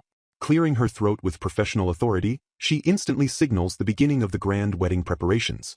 Mr. Hobbart the blacksmith proudly presents a stunning tray of handcrafted rings to the awestruck bride and groom. Utterly mesmerized by the brilliant craftsmanship, Princess Rosetta immediately fixates on the designs featuring the largest, most extravagant jewels. The enthusiastic blacksmith eagerly suggests a matching set for the groom, promising immediate sizing adjustments and custom name engravings. Watching the blacksmith hurry off to finalize the matching set, the protagonist silently celebrates successfully introducing the foreign tradition of ring exchanges. With a dramatic flourish, she presents the final invoice to the couple, letting the staggering initial price sink in. Scribbling out the enormous total, she immediately applies a series of massive discounts to completely shock the relieved couple. As the deeply moved couple profusely thanks her for the bargain, she silently congratulates herself on executing a flawless psychological pricing strategy. To refresh the weary travelers, a precarious but beautiful tower of celebratory apple cider is carefully wheeled into the room. The cloth is dramatically whipped away to reveal the shining glasses, causing a brief, heart-stopping wobble before the tower stabilizes. Sparkling golden cider is expertly poured into the top glass, cascading perfectly down the illuminated pyramid of crystal goblets. Completely captivated, the royal couple marvels at the breathtaking presentation of the surprisingly budget-friendly beverage. Watching the couple liken the bubbling cider to a divine blessing, the protagonist smugly rejoices that her noble targeted business plan is succeeding flawlessly. Suddenly, violent and heavy banging erupts from the church entrance, instantly shattering the joyous and peaceful atmosphere. The heavy wooden church doors burst completely open with a terrifying, resounding thud. Exhaling a massive sigh of relief, the protagonist recognizes the armored intruder as their cooperative guard, Leonid, reporting a lack of pursuers. Her fleeting relief evaporates into pure dread as a horrifying realization about Leonid's true presence in the church suddenly strikes her. Shocked recognition immediately washes over Prince Claude and Princess Rosetta as they identify the kingdom's head knight, the great swordsman Sir Leonid. Frozen in sheer panic, the protagonist realizes this sudden encounter is the absolute worst possible disaster that could have occurred. A mental relationship chart flashes before her eyes, highlighting the severe conflict of interest between the eloping royal siblings and the kingdom's strict head knight. The terrifying and undeniable truth completely solidifies in her rapidly racing mind. She realizes with absolute horror that their trusted church guard, Leonid, is actually the relentless royal pursuer hunting down the eloped couple. Prince Claude steps forward, dramatically drawing his sword to fiercely protect Princess Rosetta from the imposing knight. The protagonist urgently reaches out, desperately commanding Leonid to halt his aggressive advance. Startling everyone in the room, Leonid firmly sheathes his sword and calmly declares he has absolutely no intention of fighting. The protagonist completely freezes in place, letting out a bewildered gasp at his incredibly unexpected surrender. Leonid abruptly drops his remaining weapons clattering to the floor, leaving the protagonist utterly baffled by his sudden submission. Lord Christheart cheerfully interrupts the tense silence, smoothly offering his absolute discretion as a noble witness to their sudden wedding.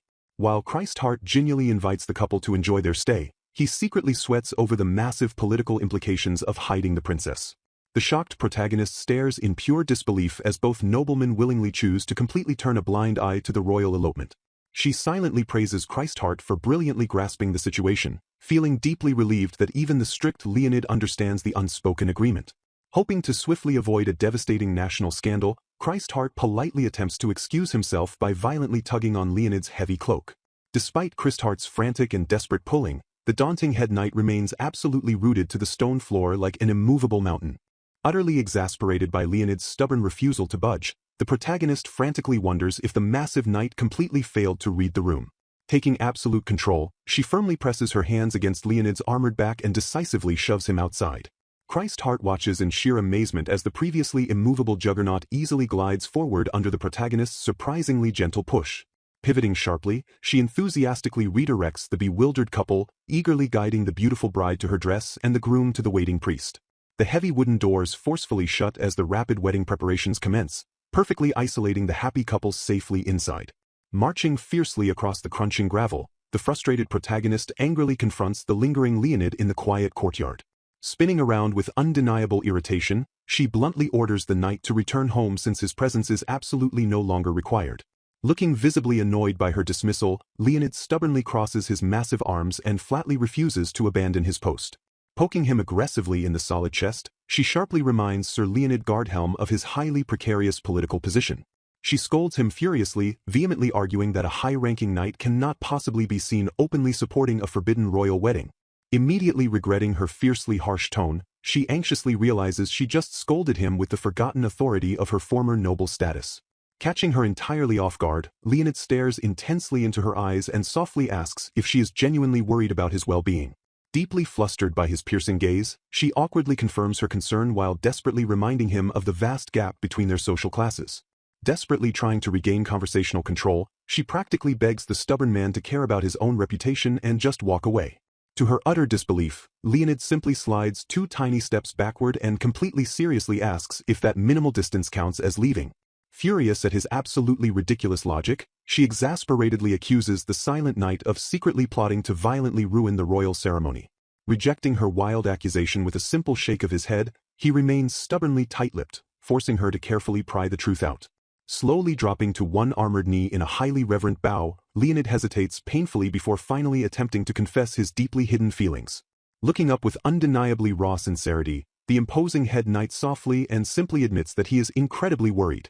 Utterly perplexed by his incredibly vague confession, the protagonist stares down at him, wildly struggling to understand exactly why he cares. Standing abruptly, she incorrectly assumes he is guarding her because he believes she might violently seek revenge against Princess Rosetta for her past banishment. Firmly grabbing his heavy armor, she confidently assures him she harbors absolutely no villainous plots and strongly urges him to head home. Leonid violently rejects her wildly inaccurate assumption, his stoic face twisting in desperate panic as he tries to rapidly correct her massive misunderstanding. His sudden, desperate outburst quickly fades into a deeply melancholic sigh, sadly conceding that he genuinely lacks the proper qualifications to worry about her. Pointing decisively toward the towering stone bell tower, she brilliantly suggests he stand guard up high to fiercely watch over the wedding unseen. His handsome face instantly brightening with clear relief and immense gratitude, Leonid eagerly accepts the clever mission and immediately sprints away. Exhaling a massive sigh of pure relief, the protagonist happily shuts the heavy courtyard door, foolishly believing the messy situation is finally resolved. Leaning heavily against the solid wood, her racing mind suddenly and violently replays Leonid's desperately intense denial. A completely shocking and wildly unexpected romantic possibility suddenly crashes into her thoughts, leaving her breathless as the incredible truth finally dawns on her. Standing entirely alone, Elizabeth intensely wonders if the intimidating head knight was genuinely worried the royal couple might harm her. She violently shakes her head, decisively rejecting the absurd thought that anyone would care about a banished villainess. Recalling her painful past life, she bitterly remembers that not a single character ever believed in her absolute innocence. Clutching her head in sheer agony, she forces herself to snap out of the dark memories and focus on executing a flawless wedding. A sweeping visual reveals the magnificent church altar, beautifully arranged and perfectly prepared for the grand royal ceremony. Gentle and enchanting musical notes suddenly fill the sacred hall as the beautiful wedding proceedings finally commence. The glowing bride and handsome groom gracefully walk down the long aisle together bathed in brilliant stained glass light. Standing respectfully before the grand altar, the noble couple prepares to officially exchange their eternal and sacred vows. The solemn priest formally asks Claude and Rosetta for their vows, prompting them both to firmly declare their love. Claude tenderly lifts Rosetta's delicate veil, leaning in closely to beautifully seal their eternal union with a sweet kiss. The watching crowd instantly erupts into awestruck, joyful cheers at the incredibly romantic and deeply touching moment. Watching them smile, Elizabeth happily realizes her previous fears about Rosetta forcing Claude into an elopement were completely unfounded. She proudly notes their incredibly deep bond, silently fighting back her own emotional tears as she respects their hidden hardships. Deeply admiring the heroine's hard-won happy ending, the former villainess proudly presents the newlyweds with a symbolic wedding pie.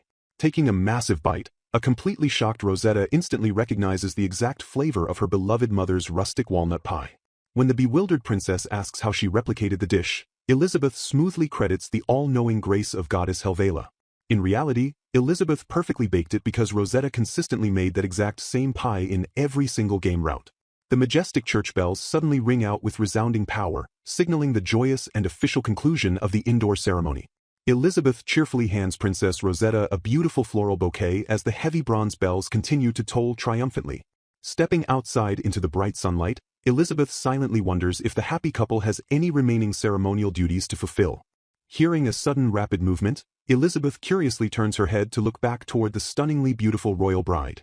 Startled, she watches Princess Rosetta suddenly spin around and dramatically hurl the heavy wedding bouquet directly toward her.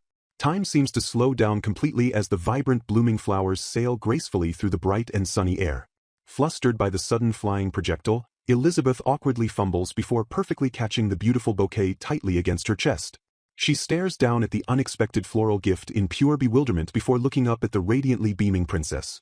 Smiling brightly, Rosetta warmly thanks Elizabeth for her immense help and passionately insists she truly wanted her to have it. Still entirely confused by the incredibly sweet gesture, Elizabeth awkwardly stammers out a highly flustered thank you. A wonderfully soft, genuinely warm smile finally graces Elizabeth's face as she lets out a highly contented and happy sigh. Watching the joyful newlyweds stand happily together, she quietly and completely admits they truly are the absolute perfect couple.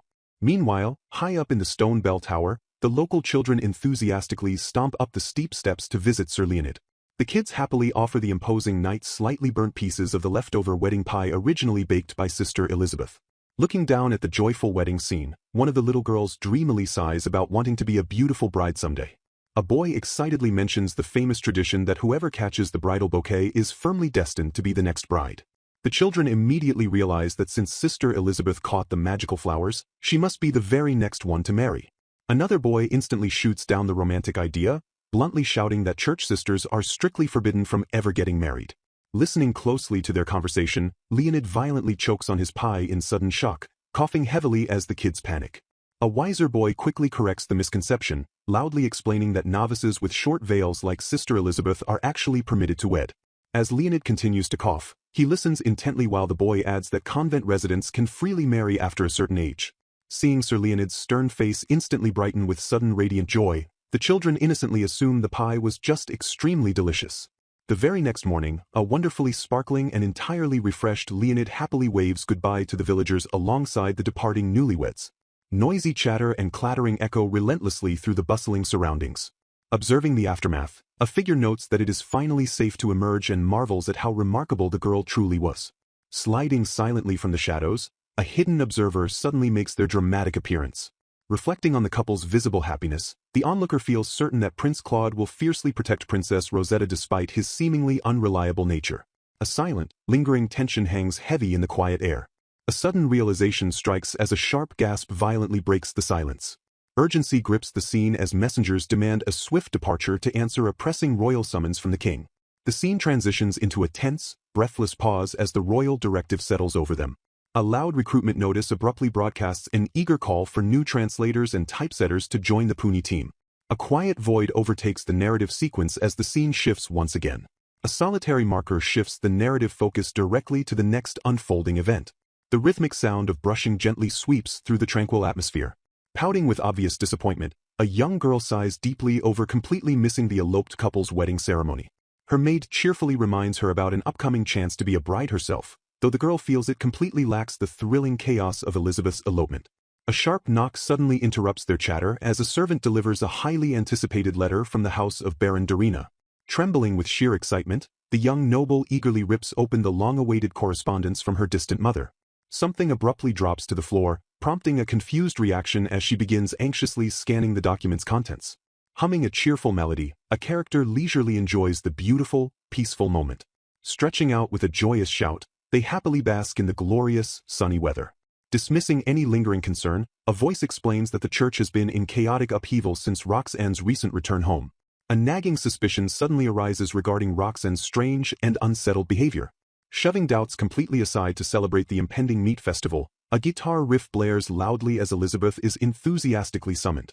Bursting onto the scene out of nowhere, a panicked Charlotte tackles Sister Elizabeth to beg desperately for her immediate assistance.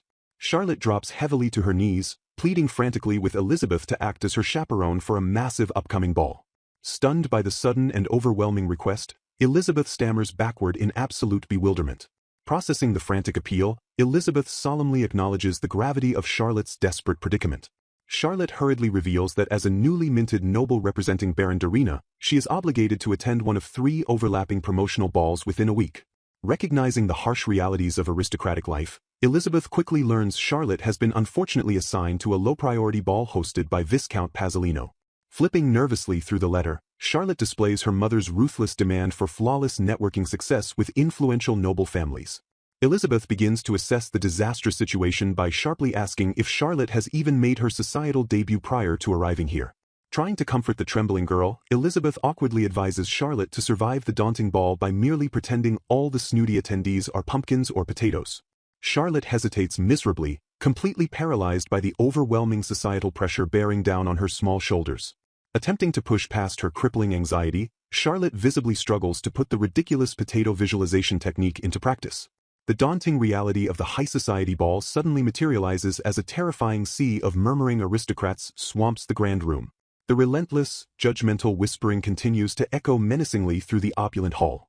The oppressive noise of the gossiping nobility sharply intensifies, tightening the suffocating atmosphere with invisible, piercing scrutiny.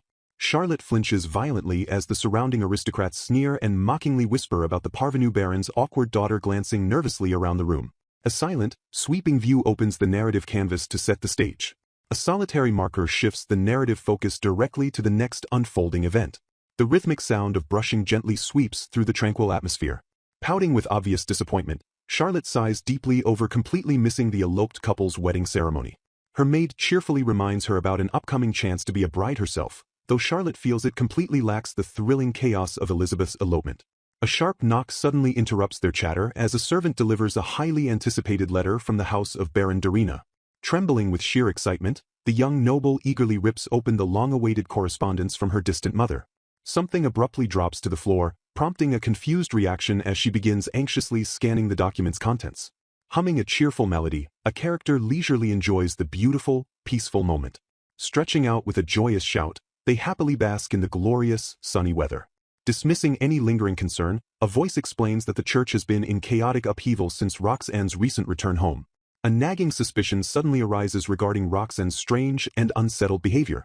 Shoving doubts completely aside to celebrate the impending meat festival, a guitar riff blares loudly as Elizabeth is enthusiastically summoned. Bursting onto the scene out of nowhere, a panicked Charlotte tackles Sister Elizabeth to beg desperately for her immediate assistance. Charlotte drops heavily to her knees, pleading frantically with Elizabeth to act as her chaperone for a massive upcoming ball. Stunned by the sudden and overwhelming request, Elizabeth stammers backward in absolute bewilderment. Processing the frantic appeal, Elizabeth solemnly acknowledges the gravity of Charlotte's desperate predicament. Charlotte hurriedly reveals that as a newly minted noble representing Baron Darina, she is obligated to attend one of 3 overlapping promotional balls within a week.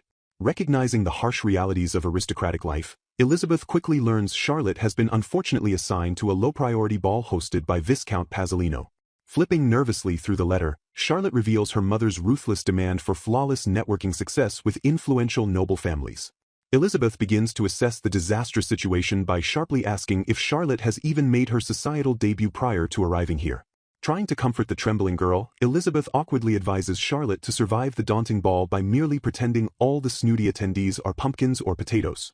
Charlotte hesitates miserably, completely paralyzed by the overwhelming societal pressure bearing down on her small shoulders. Attempting to push past her crippling anxiety, Charlotte visibly struggles to put the ridiculous potato visualization technique into practice. The daunting reality of a past high society ball suddenly materializes as a terrifying sea of murmuring aristocrats swamps her memory. The relentless, judgmental whispering continues to echo menacingly through the opulent flashback. The oppressive noise of the gossiping nobility sharply intensifies, tightening the suffocating atmosphere with invisible, piercing scrutiny. Charlotte flinches violently as the surrounding aristocrats sneer and mockingly whisper about the parvenu baron's awkward daughter, glancing nervously around the room. Reaching out hesitantly amidst the suffocating whispers, she feels entirely overwhelmed by the relentless aristocratic judgment. A charming noble suddenly sparks a friendly conversation, warmly encouraging the terrified girl not to be scared. Dropping into a nervous curtsy, Charlotte disastrously blurts out that her main interest is climbing trees. Vicious whispers immediately erupt across the ballroom as the surrounding nobles scoff at her deeply embarrassing admission. Cruel laughter pierces the air as the elite crowd brands her a vulgar monkey lady while she blushes furiously. A chorus of merciless, echoing laughter completely shatters her remaining confidence into jagged pieces. Squeezing herself tightly in the present, a traumatized Charlotte tearfully admits she simply cannot face that humiliating societal nightmare ever again. Charlotte declares her absolute confidence, assuring everyone she can accomplish the impossible as long as Elizabeth stays firmly by her side. Caught entirely off guard, Elizabeth stammers out a confused question, completely bewildered by the sudden and intense request. Charlotte loudly praises Elizabeth's overwhelming strength, leaving the banished Villainess stunned by the younger girl's unexpected admiration. The desperate attendants beg Elizabeth to lend her power to their powerless lady, though Elizabeth reasonably suggests utilizing a standard chaperone instead.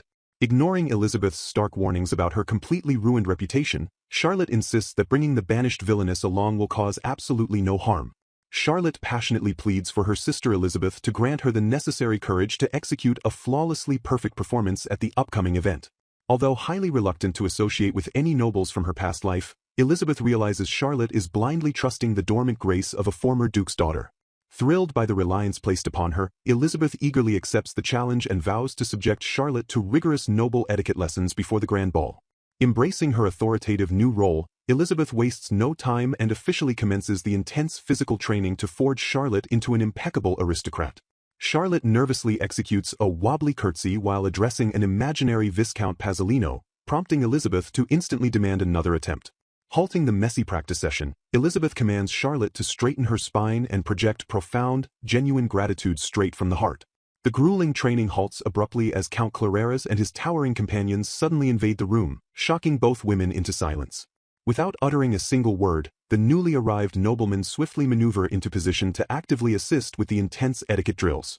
Daniel systematically stacks objects atop Charlotte's head, explaining that the precarious, teetering balance will physically force her spine into perfect, rigid alignment. The older noblemen cheerfully justify their sudden intrusion as a sacred duty to pass down wisdom, cleanly ignoring Elizabeth's dry reminder regarding their identical ages. Swallowing her lingering nerves, Charlotte timidly whispers her gratitude before bracing herself to resume the grueling drills under their intense scrutiny. As Charlotte wobbles precariously through another clumsy curtsy, her instructors order her to gaze higher to properly simulate addressing the notoriously towering Viscount Pasolino. Losing her fragile balance entirely, Charlotte shrieks as the heavy objects stacked on her head crash violently to the floor during a completely disastrous curtsy. Sir Leonid suddenly storms into the fray, instructing the flustered girl to always prepare a tasteful compliment regarding a host's kind face to salvage awkward moments.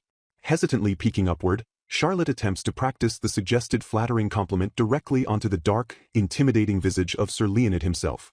While Leonid vehemently insists that a heartfelt compliment will always ring true, Elizabeth instantly vetoes the absurd idea of praising his perpetually terrifying face.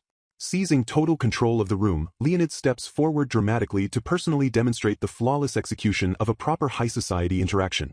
Unleashing a blindingly radiant smile, Leonid smoothly delivers a perfectly charming greeting, completely dazzling the room with his breathtaking, effortless confidence. Encouraging the thoroughly awestruck Charlotte, Elizabeth promises the anxious girl that mirroring that simple, steady smile will guarantee her absolute victory at the ball. Overwhelmed by Charlotte's sparkling, ascending radiance, the dramatic noblemen swoon backwards as if her pure innocence has launched them straight into heaven. The sheer emotional impact of the glittering moment causes Leonid to hyperventilate wildly, forcing his panicked friends to desperately command him to breathe. Elizabeth sharply reminds the gasping Leonid that his face never actually looks kind, while Charlotte frantically struggles to master her balance before someone literally explodes. Pivoting instantly to wardrobe strategy, Elizabeth confidently declares her intention to select a prim yet highly showy dress to decisively crush any high society gossip. The manic attendants suddenly swarm Elizabeth, fiercely debating the merits of extreme corsets and low-cut necklines to secure her the ultimate jaw-dropping evening gown. Ruthlessly ignoring Elizabeth's panicked protests, the wildly enthusiastic helpers unveil a massive arsenal of perfectly sized dresses and demand an immediate fashion show. Bombarded by a relentless storm of flying garments, Elizabeth finally snaps under the overwhelming pressure and aggressively agrees to put on the glamorous gowns.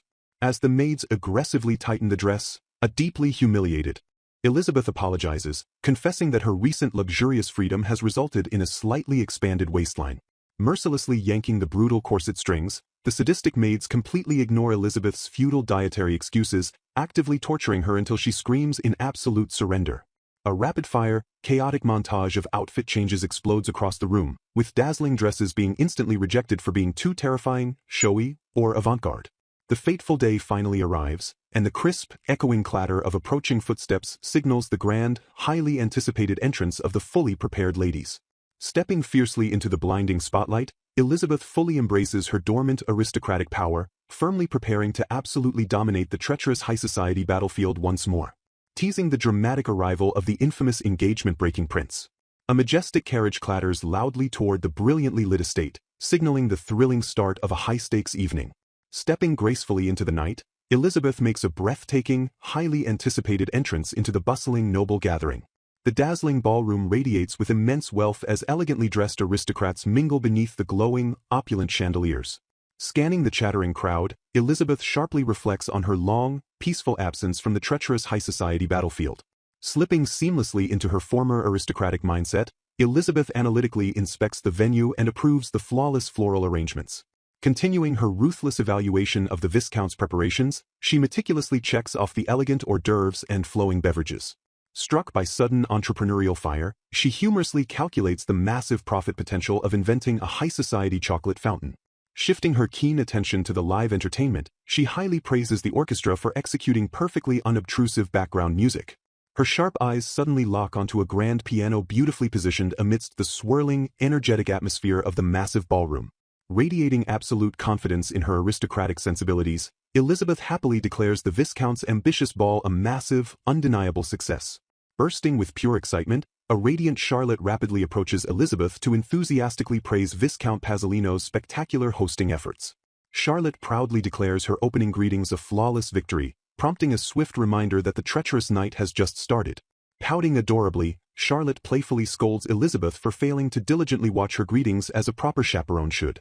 Noticing the intense whispers echoing through the ballroom, Elizabeth realizes the captivating Charlotte is drawing massive, undivided aristocratic attention. Startled by the heavy, piercing gazes of the surrounding nobles, a deeply flustered Charlotte nervously realizes everyone is openly staring. Shadowy noblemen whisper conspicuously among themselves, their sharp memories linking the two breathtaking girls to a previous, highly dramatic encounter. Unleashing a flawlessly practiced noble smile, Elizabeth fiercely reassures the anxious Charlotte that her presence guarantees absolute invincibility tonight. Seeking a comforting safety net, Charlotte earnestly begs Elizabeth for a dance if she tragically devolves into a lonely wallflower. Analyzing the harsh social battlefield, Elizabeth spots a lonely girl standing passively by the wall and pities the painful reality. Desperately wanting to avoid sounding preachy, Elizabeth silently debates whether to strictly command Charlotte to adopt a more aggressively outgoing persona.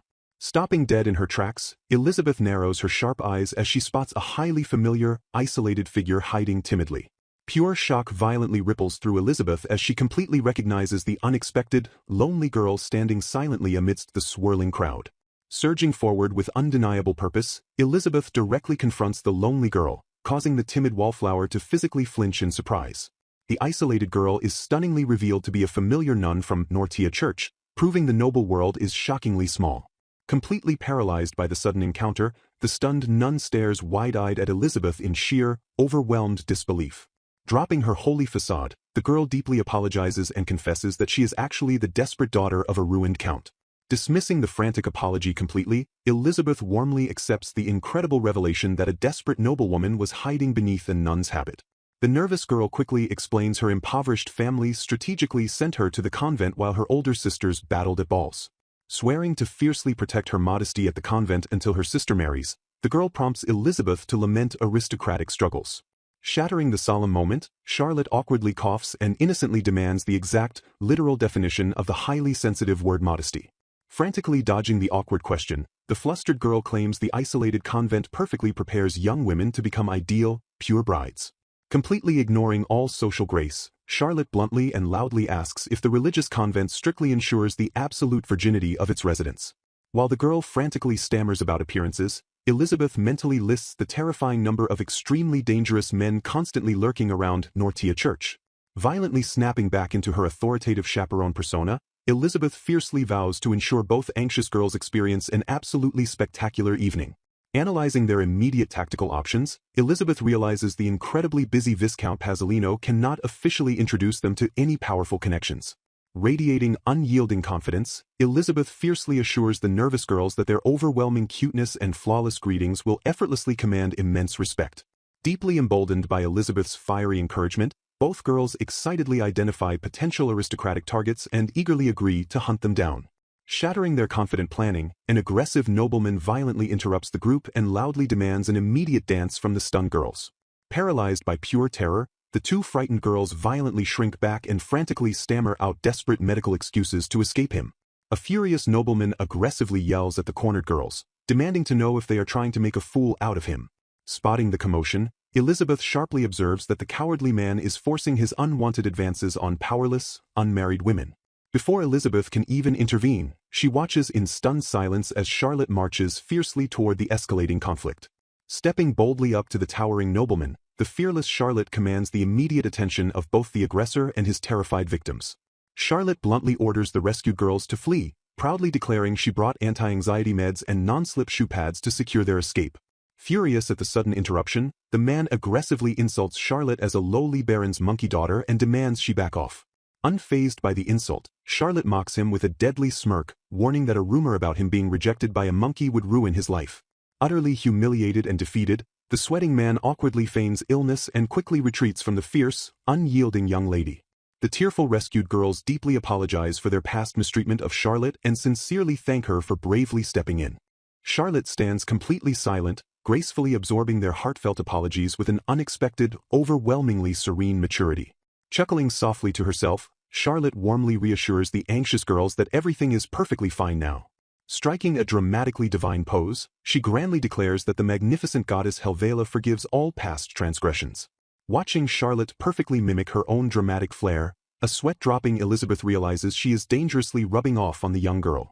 Impressed older noblewomen suddenly swarm Charlotte, praising her incredible bravery and gracefully crediting her excellent chaperone's influence. Intrigued by the banished duke's daughter, the noblewomen eagerly ask Elizabeth for her official rates to train their own daughters. Thrilled to be a positive role model, Elizabeth tearfully rejoices that a banished villainess can actually become the beloved life of the party. Basking in her completely unexpected success, Elizabeth happily wonders if she is finally free from the original game's controlling narrative. Suddenly, a massive commotion ripples across the ballroom, immediately drawing everyone's confused attention toward the grand entrance. Heavy, commanding footsteps echo loudly through the hall as an incredibly important figure steps gracefully into the blinding spotlight. The entire ballroom erupts into ecstatic squeals as the aristocratic women realize a breathtakingly handsome prince has just arrived. Thrilled noblewomen desperately gossip about their lucky romantic chances, loudly noting that the dazzling Prince Michel is still officially unengaged. Hearing the prince's name, Elizabeth freezes in pure, unadulterated shock, her mind frantically processing the impossible reality. Pure terror contorts Elizabeth's trembling face as the horrifying realization of Prince Michel's true identity crashes violently down upon her. Staring at the prince's incredibly familiar, smiling face, Elizabeth absolutely confirms that the man before her is the very one she desperately fears.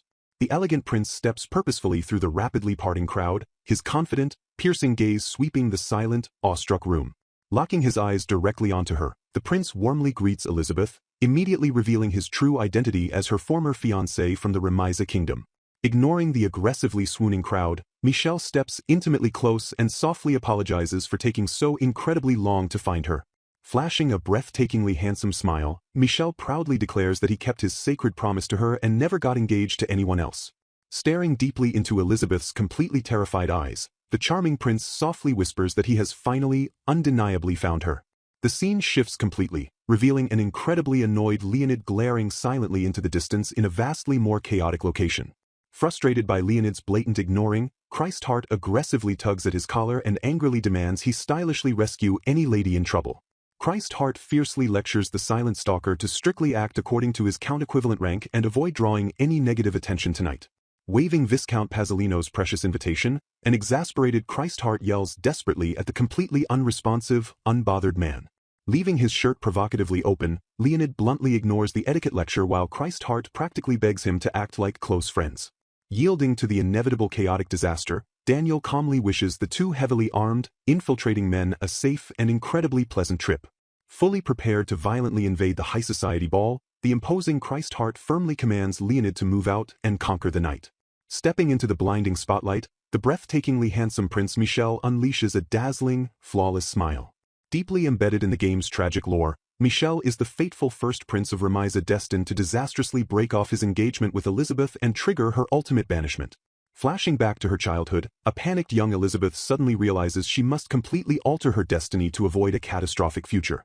Glaring with absolute determination, the tiny villainess prepares to fiercely intercept the innocent, approaching prince.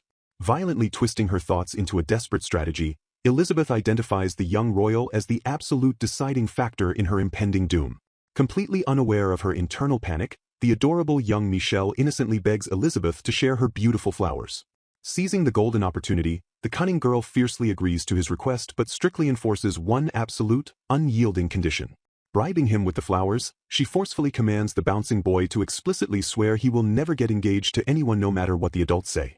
Crashing violently back to the present, a horrified Elizabeth listens as Michel confesses he interpreted her childhood command as a secret, romantic plea for true love. Grasping her hand with terrifying intensity, the passionate prince boldly declares he has finally crossed the kingdom to find her tonight. Pure, unadulterated panic shatters Elizabeth's composure as she desperately wonders how her master plan backfired so catastrophically. Frantically calculating her next move, the banished noblewoman struggles to neutralize the explosive situation without ruining the grand ball or the prince's pristine reputation. Unleashing her ultimate aristocratic weapon, Elizabeth forcefully emits a deafening, 200-meter echoing laugh to violently stall the prince's romantic advances. Buying desperately needed seconds, she fiercely commands her racing mind to formulate an immediate escape strategy behind her booming laughter. Analyzing the prince's detailed mental profile, Elizabeth nervously recalls that the beloved, perfect royal harbors a deeply unsettling dark side. A terrifying realization strikes her as she remembers Michel is actually the game's notoriously dangerous Yandra character. Rationalizing her fragile survival odds, she desperately hopes his lethal Yandra tendencies remain dormant as long as she gracefully avoids provoking his dark side. Snapping her fan open with dramatic flair, Elizabeth smooths her expression and flawlessly flatters the prince for remembering their brief childhood encounter. Maintaining his radiant smile, Michel proudly admits he specifically altered his royal schedule to attend this exact ball the moment he heard she would be there. Seizing absolute control of the narrative, the booming chaperone violently grabs her two unsuspecting charges and shoves them forward.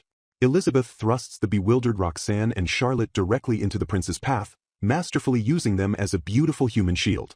Unfazed by the sudden intrusion, the charming Michel flawlessly recovers and graciously asks the stunned young ladies for their names. Blushing deeply under his radiant gaze, Roxanne timidly introduces herself as the third daughter of Count Slew. Charlotte steps up proudly alongside her, formally introducing herself as the eldest daughter of Baron Darina. Hiding behind her fan, Elizabeth secretly rejoices at successfully completing her ultimate mission to secure the girls a god-tier noble connection. The explosive arrival of the prince instantly triggers a massive stampede of desperate aristocrats swarming to introduce their own daughters. Perfectly exploiting the chaotic swarm, Elizabeth feigns deep humility and expertly declares she cannot selfishly monopolize the royals' precious time. Leaving the stunned prince shouting her name, the cunning Villainess violently dashes into the surging crowd to execute a flawless escape. Sprinting wildly through the chaotic ballroom, a thrilled Elizabeth successfully dodges her doomed romantic route while the helpless prince remains trapped by aggressive nobles. Completely unaware of their chaperone's desperate survival tactics, Roxanne and Charlotte blissfully celebrate their miraculous, high-status conversation with the wonderful royal. Elizabeth sighs in relief, gladly believing she has somehow miraculously escaped the deeply traumatic high society battlefield. Piercing through her fragile peace, Prince Michel suddenly looms terrifyingly close and playfully whispers that he finally found her. Startled into a terrified shriek, Elizabeth frantically spins around as the prince gently scolds her for cruelly slipping away. Panicking over his abandoned royal duties, she listens in sheer horror as Michel casually admits to ruthlessly pressuring a duke's son into taking over his greeting obligations. Flashing a terrifyingly charming smile, Michel smoothly suggests they discuss his lingering questions while sharing an intimate dance. Refusing to take no for an answer, the forceful prince violently yanks the deeply reluctant Elizabeth straight toward the bustling dance floor. Desperately backpedaling, Elizabeth frantically stammers out weak excuses claiming her lowly status as a mere chaperone makes a royal dance completely inappropriate. Completely ignoring her desperate protests, Michel turns his dazzling smile toward the stunned Roxanne and Charlotte to officially declare he is borrowing their chaperone. Overwhelmed by the prince's radiant absolute authority, the two bewildered young ladies instantly nod in silent, robotic agreement. Trapped by her incredibly inescapable bad luck, a despairing Elizabeth is firmly squeezed by Michel and dragged into the spotlight for a highly public dance. Stepping onto the grand dance floor, the beautifully mismatched pair instantly draws the piercing, clicking gazes of the entire mesmerized ballroom. Trembling under the intense, heavy scrutiny, Elizabeth violently realizes that publicly rejecting the kingdom's first prince is an absolute, terrifying impossibility. Pulling her intimately close, Michel gazes deeply into her trembling eyes and warmly confesses how incredibly happy he is to finally see her again. Overwhelmed by his intense, unyielding romantic pressure, Elizabeth remains completely speechless as pure dread fiercely clenches her racing heart. Tears of pure desperation well up in Elizabeth's eyes as she fiercely struggles to process the catastrophic destruction of her peaceful anonymity. Heartbroken by her completely ruined plans, she desperately laments her deep, unyielding desire to entirely avoid anyone from her former, tragic life. Mentally screaming for a miraculous savior, Elizabeth violently curses the invisible shackles of the game's story that stubbornly refuse to let her live a peaceful countryside life. Shattering the tense, romantic atmosphere, a booming voice violently screams Elizabeth's name across the completely stunned ballroom. Heavy, aggressive footsteps rapidly close the distance as a chaotic, towering new presence violently invades the prince's exclusive dance space. Snapping her head up in pure shock, Elizabeth stares completely bewildered as a furious Leonid violently crashes the high society dance. Glaring with absolute, lethal hostility, the towering stalker aggressively commands the startled prince to immediately let go of Elizabeth's delicate hand. Desperately rushing to intercept the massive disaster, a sweating Christheart spots Leonid's glowing silver tag and furiously curses his idiotic companion. Executing a flawless, desperate aristocratic bow, Christheart rapidly introduces himself and smoothly begs the prince to fiercely pardon his guest's inexcusably rude behavior. Unfazed by the aggressive hostile interruption, a smiling Michelle politely but firmly questions the sacred lion sword's sudden interference during their romantic moment. Completely ignoring basic royal etiquette, a fiercely unbothered Leonid squares up against the prince while Christheart violently panics in the background. Violently snatching Elizabeth away from the royal heir, Leonid fiercely pulls her tightly against his chest and furiously declares that she belongs exclusively to him. The entire ballroom violently erupts into pure, unadulterated shock as the insane stalker boldly claims the banished Villainess right in front of the crown prince. A deafening silence crashes over the frozen crowd as the completely stunned prince processes the sheer, incomprehensible audacity of the towering knight. Staring blankly at the rapidly escalating disaster, Elizabeth violently realizes that completely crossed wires have successfully triggered the absolute worst-case scenario. Flashing back to Christheart's earlier, desperate instructions, Leonid blindly follows the command to stylishly claim a troubled lady as his partner, violently ignoring the prince's ultimate authority. The chaotic manga chapter boldly concludes with an aggressive recruitment page loudly calling for dedicated translators, cleaners, and typesetters to join the Puni Scanlation group. Shockwaves erupt as a bold figure disrupts the scene by loudly claiming Elizabeth as his own. Stunned disbelief washes over the onlookers as a sharp cry of confusion breaks the silence. The chaotic energy of the sudden interruption sends a ripple of tension across the grand hall. An expectant hush falls over the massive crowd as they quietly process the unprecedented disruption. Murmurs swell among the spectators as some praise the heroic, dramatic entrance of the mysterious man. Desperately trying to defuse the tension, Elizabeth warns Leo that his possessive words are putting her life on the line. Realizing his massive blunder, Leo sheepishly walks back his claim and agrees she is merely his dance partner. A confident, mischievous grin flashes across his face as he rapidly regains his stoic composure. Releasing his grip, the masked gentleman calmly notes she should have mentioned her prearranged escort sooner. Smirking under the heavy tension, the royal figure concedes the floor to the intimidating head knight. Without a moment of hesitation, Leo grabs Elizabeth and firmly marches her away from the baffled prince. Breathing a deep sigh of relief, an exhausted noble laments the life-threatening drama of the chaotic evening. Heavy footsteps click rhythmically against the cold stone floor as the duo makes their swift escape. The grand architecture looms silently overhead as the pair retreats entirely from the bustling ballroom. Reflecting on her painful banishment, Elizabeth admits her profound reluctance to encounter familiar faces from her past. Despite her initial overwhelming fears, she realizes she is genuinely happy to have Leonid marching right by her side. His steadfast presence instantly lifts a massive, suffocating weight off her anxious chest. Scanning the dark shadows, Leonid confidently confirms they are safe from the prince's relentless pursuit. Frustrated by the lingering danger, she scolds Leo for jeopardizing her life right after she introduced him to the Duke and Duchess Pasolino. Calming the turbulent waters, they decide to enjoy the secluded feast that was specially set aside for them. Eagerly embracing the quiet moment, the small group excitedly digs into the delicious banquet food. The lavish food vanishes quickly as they enjoy a rare, desperately needed moment of uninterrupted peace. Feeling completely at ease in her role as chaperone, her companion suggests heading home since they have finally finished eating. They warmly agree it is perfectly smart and normal for a lady to exit a grand ball early before heavy fatigue sets in. Elizabeth reflects on the unexpectedly fun evening as they prepare to safely return to the Nortia church. Her chaperone excitedly points out how incredibly close Elizabeth came to sharing an intimate dance with the prince. Shaking her head, Elizabeth confesses she never actually wanted to dance with him and feels deeply relieved to escape the ordeal.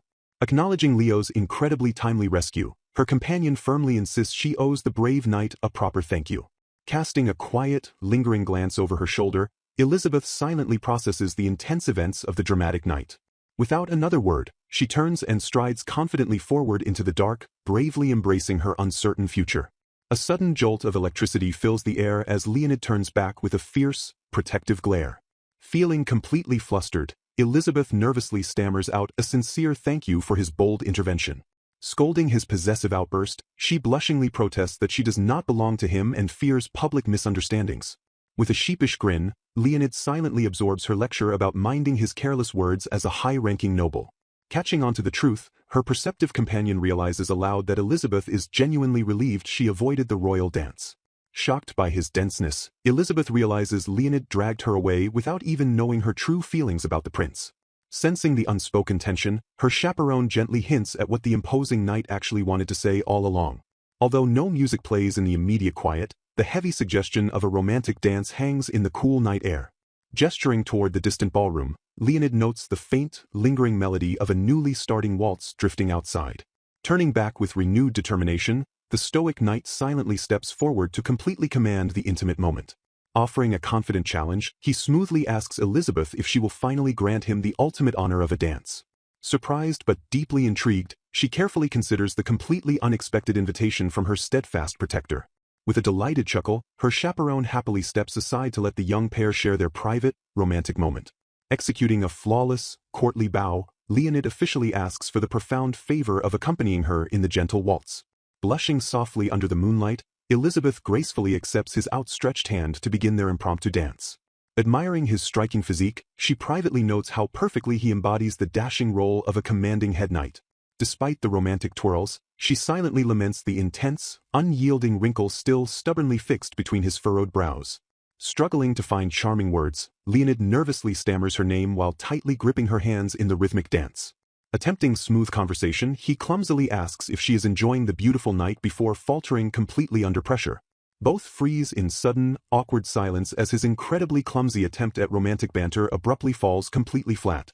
Confused by his broken sentences, Elizabeth playfully questions his weird behavior as he nervously dismisses his own awkward words. Breaking the heavy tension, she bursts into genuine, ringing laughter at Leonid's uniquely endearing and completely harmless awkwardness.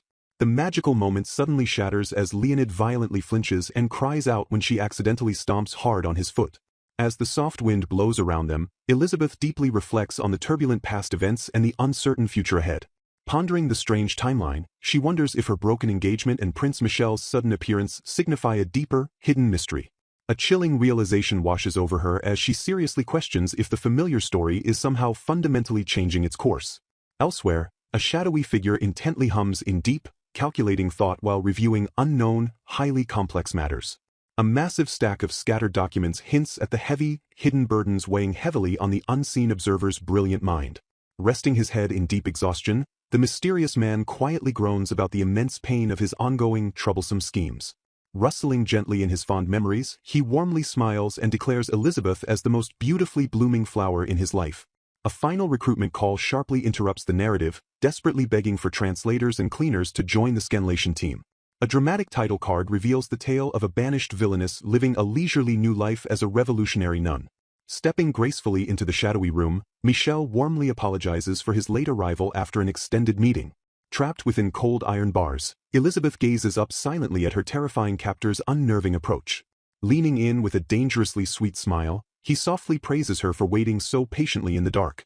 Gently stroking her cheek through the harsh bars, he darkly warns her not to ruin her perfect skin by struggling. Overwhelmed by deep regret, Elizabeth frantically blames herself for Michel's tragic descent into obsessive madness. Laughing off her desperate pleas, Michel coldly refuses to release her, knowing she would immediately flee. Despair completely crushes her spirit as she realizes his flawless outward mask has convinced the world to stop searching. Flashing a chillingly innocent smile, he terrifyingly declares his absolute love for her desperate selfishness. Twisted by her hopeless confinement, her breaking mind horrifyingly begins to find dark comfort in his lethal obsession. Sliding deeper into mutual delusion, they both embrace the terrifying joy of her being his eternal prisoner. A massive, suffocating declaration of twisted love completely consumes the terrifying atmosphere of the shadowy cage. Violently jolting awake from the horrific nightmare, Elizabeth gasps desperately for breath in her sunlit bed.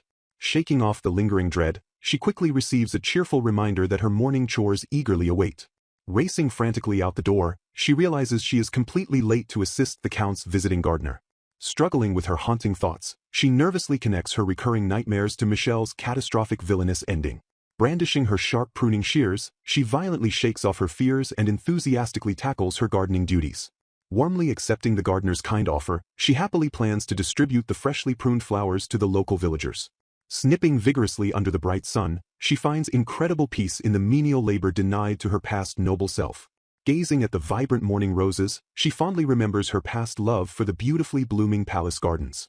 Bitter memories flood her mind as she recalls her desperate, naive attempts to change her cruel fate with simple flowers. Sighing softly over her broken past, she resolutely accepts her current destiny while swiftly slicing through the thorny stems. Wiping the heavy sweat from her brow, she briefly pauses to catch her breath after her intense gardening session. Staring deeply into the vibrant petals, her mind is powerfully swept away by a sudden, vivid flashback of a fateful day. Fierce battle cries shatter the peace as a brutal sparring match explodes with the violent crack of wooden training swords. Panicking over a defeated Lord Richard, Kathy sharply scolds the relentless opponent for lacking any shred of basic mercy. Sneering at the victor, the arrogant nobles coldly brand him a scowling barbarian before quickly retreating from the field. Standing entirely alone in his bitter victory, young Leonid is suddenly startled by the gentle rustle of a tiny intruder. A tiny, determined Elizabeth bravely shuffles forward to thrust a freshly picked flower directly toward the intimidating boy. Flashing a radiant, innocent smile, she boldly gifts the delicate bloom to the stunned future knight. With absolute sincerity shining in her eyes, she passionately urges him to grow into a powerfully protective hero. Executing a perfectly polite curtsy, the little girl spins around and marches brightly back into her own world. Setting the stage, the narrative plunges into the unseen depths of an impending and fierce confrontation. Confronting the silent warrior, a frustrated man questions the brutal beating of two noble sons who fled in deep annoyance. Sighing heavily, the manager warns the sparring partner to swallow his pride and let the fragile nobles taste false success to keep his job. Refusing to compromise, the steadfast fighter firmly argues that holding back provides zero value on a ruthless battlefield. Stammering nervously, the exasperated manager reluctantly concedes the harsh logic of the unyielding warrior. Yielding slightly to reason, the stoic fighter calmly promises to exercise more caution in future sparring matches. Breathing a massive sigh of relief, the manager silently praises the intimidating warrior for being surprisingly receptive to practical advice. Transitioning seamlessly, the scene shifts to a serene, sunlit path where unexpected encounters await. Flinching in absolute shock, Elizabeth abruptly crosses paths with a startled Leonid. Dismissing any dark suspicions, she points out that a man hauling massive logs is clearly not stalking her. Accepting her logic, he listens silently as she casually admits to being completely accustomed to his sudden, silent appearances. Laughing brightly, Elizabeth playfully suggests his immense strength makes him perfectly suited for the rough life of a woodcutter. A brief, comical vision flashes of the stern knight seamlessly blending in as a rugged, axe-wielding lumberjack. Taking her playful joke entirely too seriously, Leonid questions her preferences before she firmly reassures him of his vital role as head knight. Gazing distantly into the past, Leonid quietly reminds a bewildered Elizabeth about the single flower she gifted him long ago. Misunderstanding his deep nostalgia, she casually assumes he simply wants a fresh rose right now. Reaching out gently, she proudly presents a beautiful, vibrant flower to the imposing knight. Heavy silence stretches comfortably as the massive warrior carefully receives the delicate bloom.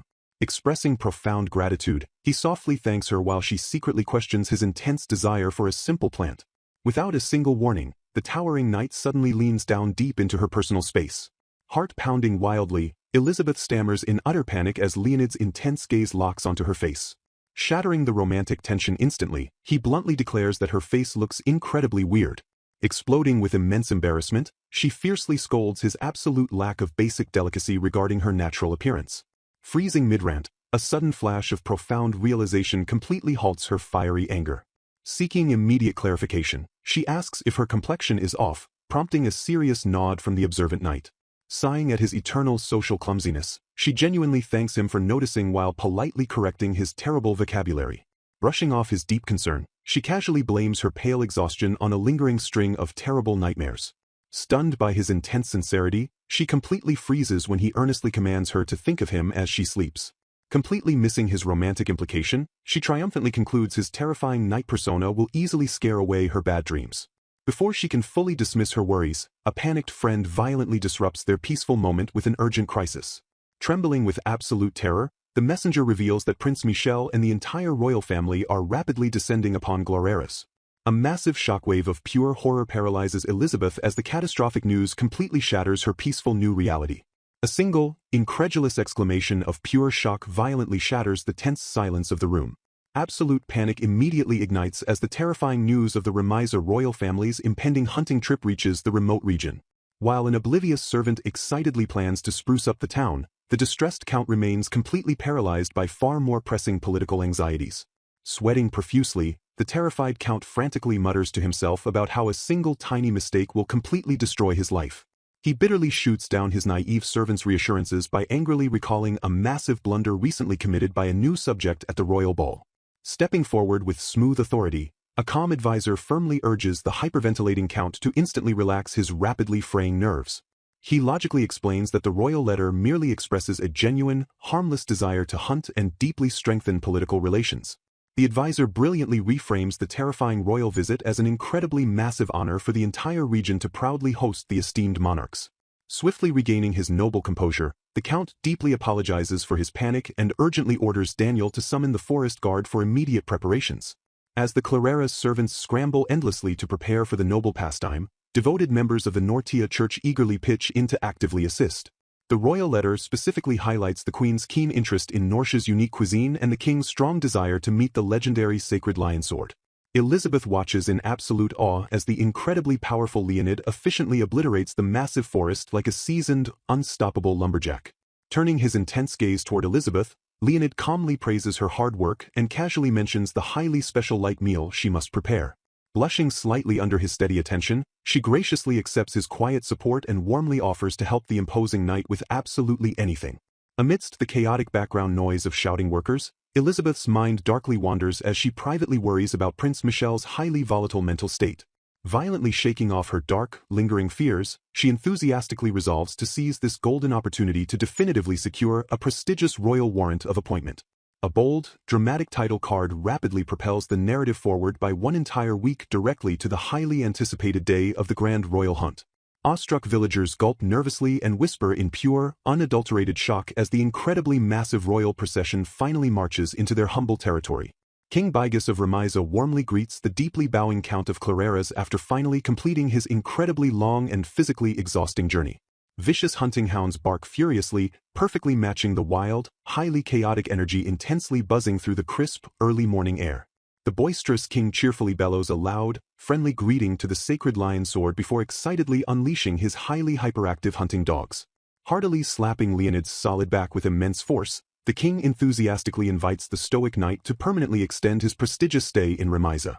Gasps of sheer horror immediately erupt from the frantic surrounding nobles as Leonid bluntly and casually accepts the king's incredibly unprecedented grand offer. While a highly panicked noble fiercely scolds Leonid's total lack of basic respect, the jovial king merely erupts into booming, thunderous laughter. The completely exhausted count breathes a massive, heavy sigh of pure defeat as the king's loud laughter continuously echoes across the vast hunting grounds. Watching the chaotic social disaster unfold, a highly curious companion quietly asks Leo why he even bothered joining the incredibly tedious royal hunt. Gripping his weapon with terrifying, absolute intensity, Leonid solemnly declares his burning, singular mission to aggressively secure fresh doe meat at all costs. Suddenly appearing from the dark shadows, Prince Michel dangerously announces his own highly twisted, obsessive intent to successfully hunt down a very specific bright-eyed prey. Locking eyes with immense, sparking hostility, the two incredibly dangerous rivals silently challenge each other to a highly brutal, high-stakes game. A heavy, intensely menacing silence completely suffocates the air as the deadly royal hunt finally commences without a single spoken word. Trembling with intense anticipation, Serafina, the Queen of Remisa, prepares for a momentous culinary experience. Shocked at the delicious spread before her, the Queen urgently asks Lady Charlotte for her personal recommendation. Trembling as she presents the offering, Charlotte highly recommends her absolute favorite peanut butter bread. Noting the immense care put into the baking, the Queen playfully accepts this ultimate test of becoming a lady. Heart pounding with nervous energy, the Queen finally leans in and takes a decisive bite. Jumping in delightful surprise, she marvels at the smooth, savory peanut flavor and the perfect ratio of soft bread to filling. Astounded by the unexpected crunch, she realizes she might quickly become dangerously addicted to this unique peanut texture. Eager to continuously improve her culinary creations and defeat uninspired bread, Charlotte excitedly pivots to offering a salty option next. With a dramatic flourish, Charlotte proudly presents her next tantalizing dish to the eager royal. Intrigued by the sprinkled topping, the queen correctly presumes the new dish is made of potato and prepares to taste it. Snapping the crisp treat with a resounding crack, the queen murmurs in overwhelming astonishment at the explosive flavor. Flourishing her presentation, Charlotte reveals an impressive array of salt, consommé, sea lettuce, and yuzu pepper flavors. Charlotte proudly dubs her magnificent invention potato chips, a whimsical name the queen solemnly promises to remember. The peaceful tasting shatters when a young boy arrives, eagerly greeting his mother and Elizabeth. Leaning in with intense curiosity, the boy immediately demands to know what they are eating as Elizabeth introduces the potato chips. Without a moment of hesitation, he loudly crunches into one of the savory snacks. Smiling brightly, he devours the chips with a satisfying crunch and enthusiastically declares them delicious. Pleading for another flavor, the boy asks if Elizabeth made them by hand, prompting her to offer the yuzu pepper variety. Oblivious to Elizabeth's internal relief that his dangerous Yandere switch hasn't flipped, the boy happily crunches on the new flavor. A commanding voice suddenly calls out, signaling that it is time for Michel and his father to depart. Bidding Elizabeth a fond farewell, Michel brightly tells her to be careful as he leaves the room. Turning her attention back to the tasting, the queen politely requests another sweetbread from Elizabeth's exquisite selection. Gazing at the magnificent pastries, the queen is rendered utterly speechless by their beautiful presentation. Struck by a brilliant idea, the queen suggests topping them with raspberries, which Elizabeth enthusiastically agrees would look adorable. Hoping to secure a coveted royal warrant of appointment, Elizabeth gleefully agrees to gather the requested raspberries in the forest for the queen. Bowing with immense gratitude, Elizabeth eagerly accepts the royal task with a cheerful shout of thanks. Smirking triumphantly, Elizabeth secretly celebrates that securing the royal family's eternal favor is finally in the bag. Shattering the peaceful silence, a sudden gunshot forcefully echoes across the sprawling hunting grounds. Relieved by the king's poor aim, an attendant cheerfully jests about sparing the innocent birds. In a flash of chaos, panicked guards frantically scream as a massive wild boar violently charges the king.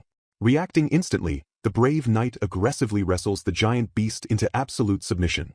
Praising the sacred lion sword, the king laughs while the knight silently contemplates securing pork for Elizabeth. Watching in sheer disbelief, the royal entourage audibly gasps as the knight casually dangles the boar barehanded. Still paralyzed by the absurd spectacle, the stunned spectators nervously whisper about his terrifying lack of a weapon. Offering a towel, a companion nervously chuckles about the knight's extreme dedication to Elizabeth. Mocking his flushed face, the companion swiftly snatches the towel away with a roaring laugh. Furious at the relentless teasing, the stoic knight fiercely glares at the man standing in his way. Without warning, the tense atmosphere shatters as sudden barking violently disrupts the clearing. Spotting a dangerous wolf, an eager hunter loudly declares his immediate intent to chase the predator. Commanding Leonid to guard Prince Michel, the hunter boldly charges off to capture the wild beast. Leaping onto his horse, the determined knight furiously gallops deep into the dense forest. Scanning the shadowy woods, he confidently stalks the creature while his heart violently thumps. To his sudden alarm, an unexpected sight completely halts his aggressive pursuit. Dismounting smoothly, the cautious knight actively moves to investigate the suspicious area. Rushing to an injured man's side, he urgently questions the survivor about the dangerous wolf's location. Pointing downward, the supposedly fallen man deceitfully directs the knight's attention toward a steep cliff. Pressing forward with sudden malice, the traitor aggressively reveals his true, murderous intent. Gloating over his wicked trap, the betrayer smugly declares the knight's impending death a mere hunting accident. Interrupting the vile monologue, a brutal splat forcefully echoes as a violent struggle erupts. Blazing through the tension, a loud gunshot violently fires across the secluded ravine. Ignorant to the distant violence, a joyful Elizabeth happily hums while continuing her peaceful forest stroll. Anticipating a delicious venison dinner, she curiously pauses as nearby bushes suddenly rustle.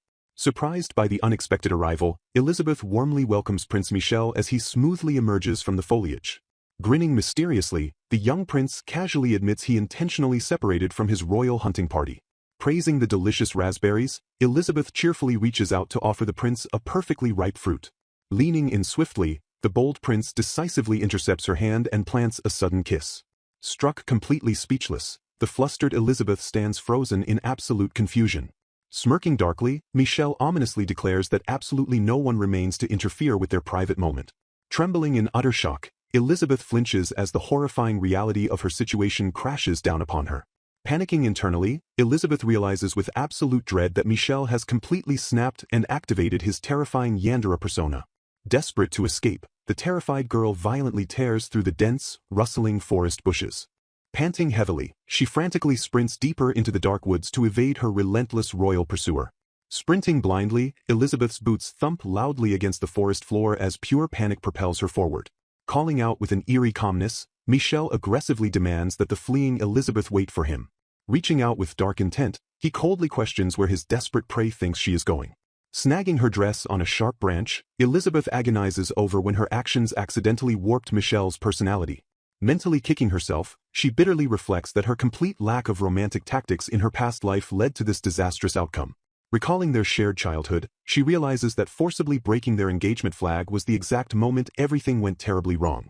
Blaming herself for twisting his future, she laments that she originally only wanted to avoid a painful heartbreak. Refusing to surrender to a tragic fate, Elizabeth desperately resolves that she absolutely cannot let her life end like this. Hunting her like cornered prey, Michel sadistically wonders aloud where his little princess has scurried off to. Horrified by the incredibly unfair advantage, Elizabeth realizes Michel has deployed a tracking hound to sniff out her exact location.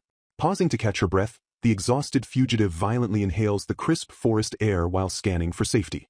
Spotting an abandoned hut, Elizabeth bursts through the door only to discover in sheer terror that the flimsy shelter lacks a lock. Closing in with his baying hound, Michel gleefully announces that her desperate game of hide-and-seek is finally over. Sniffing the distinct scent within the cramped cabin, Elizabeth senses an overwhelming wave of impending doom rapidly approaching. Shattering the tense silence, the fragile wooden door violently blasts open as her pursuer breaches the sanctuary.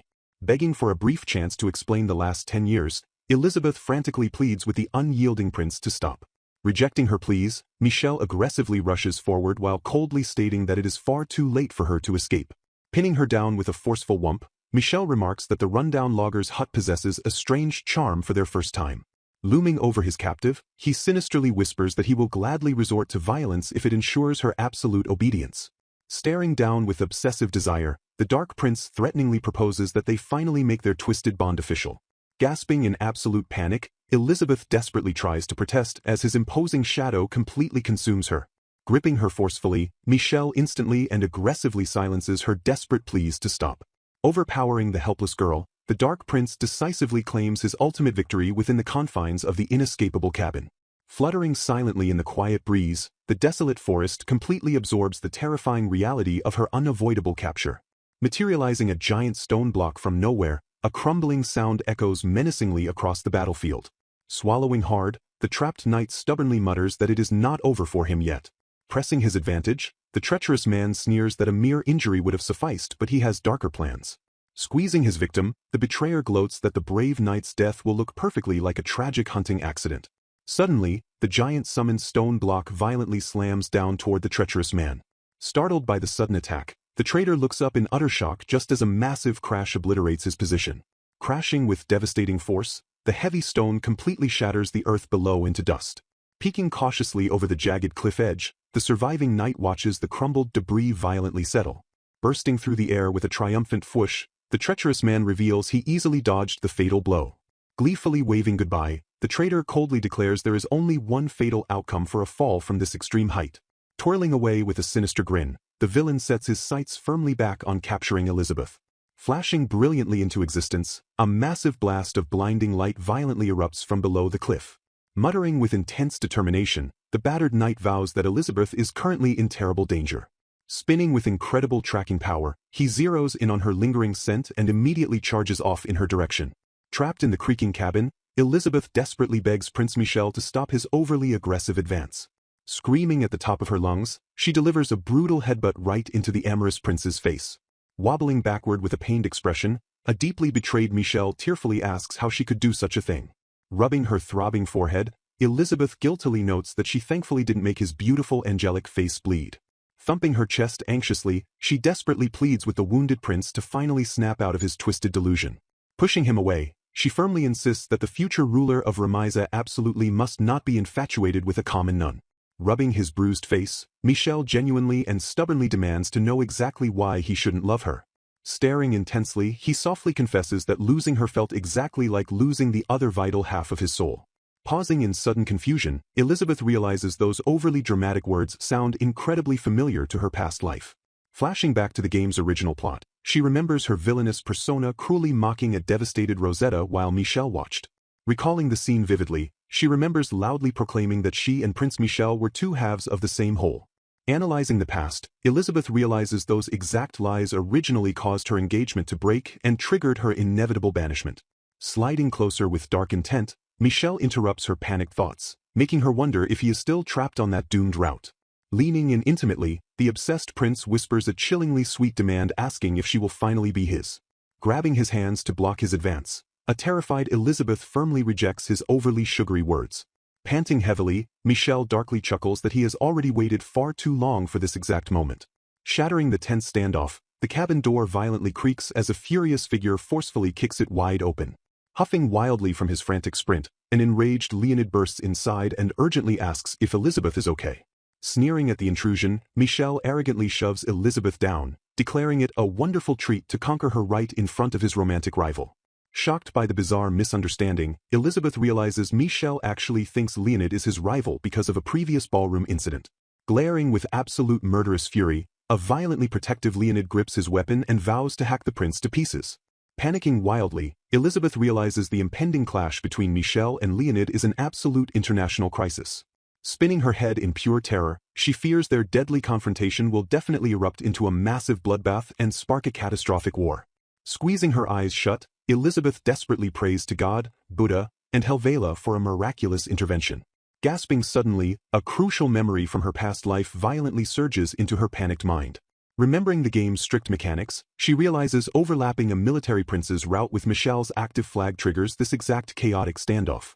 Realizing the immense stakes, Elizabeth frantically recalls how the heroine Rosetta originally defused this terrifying scenario.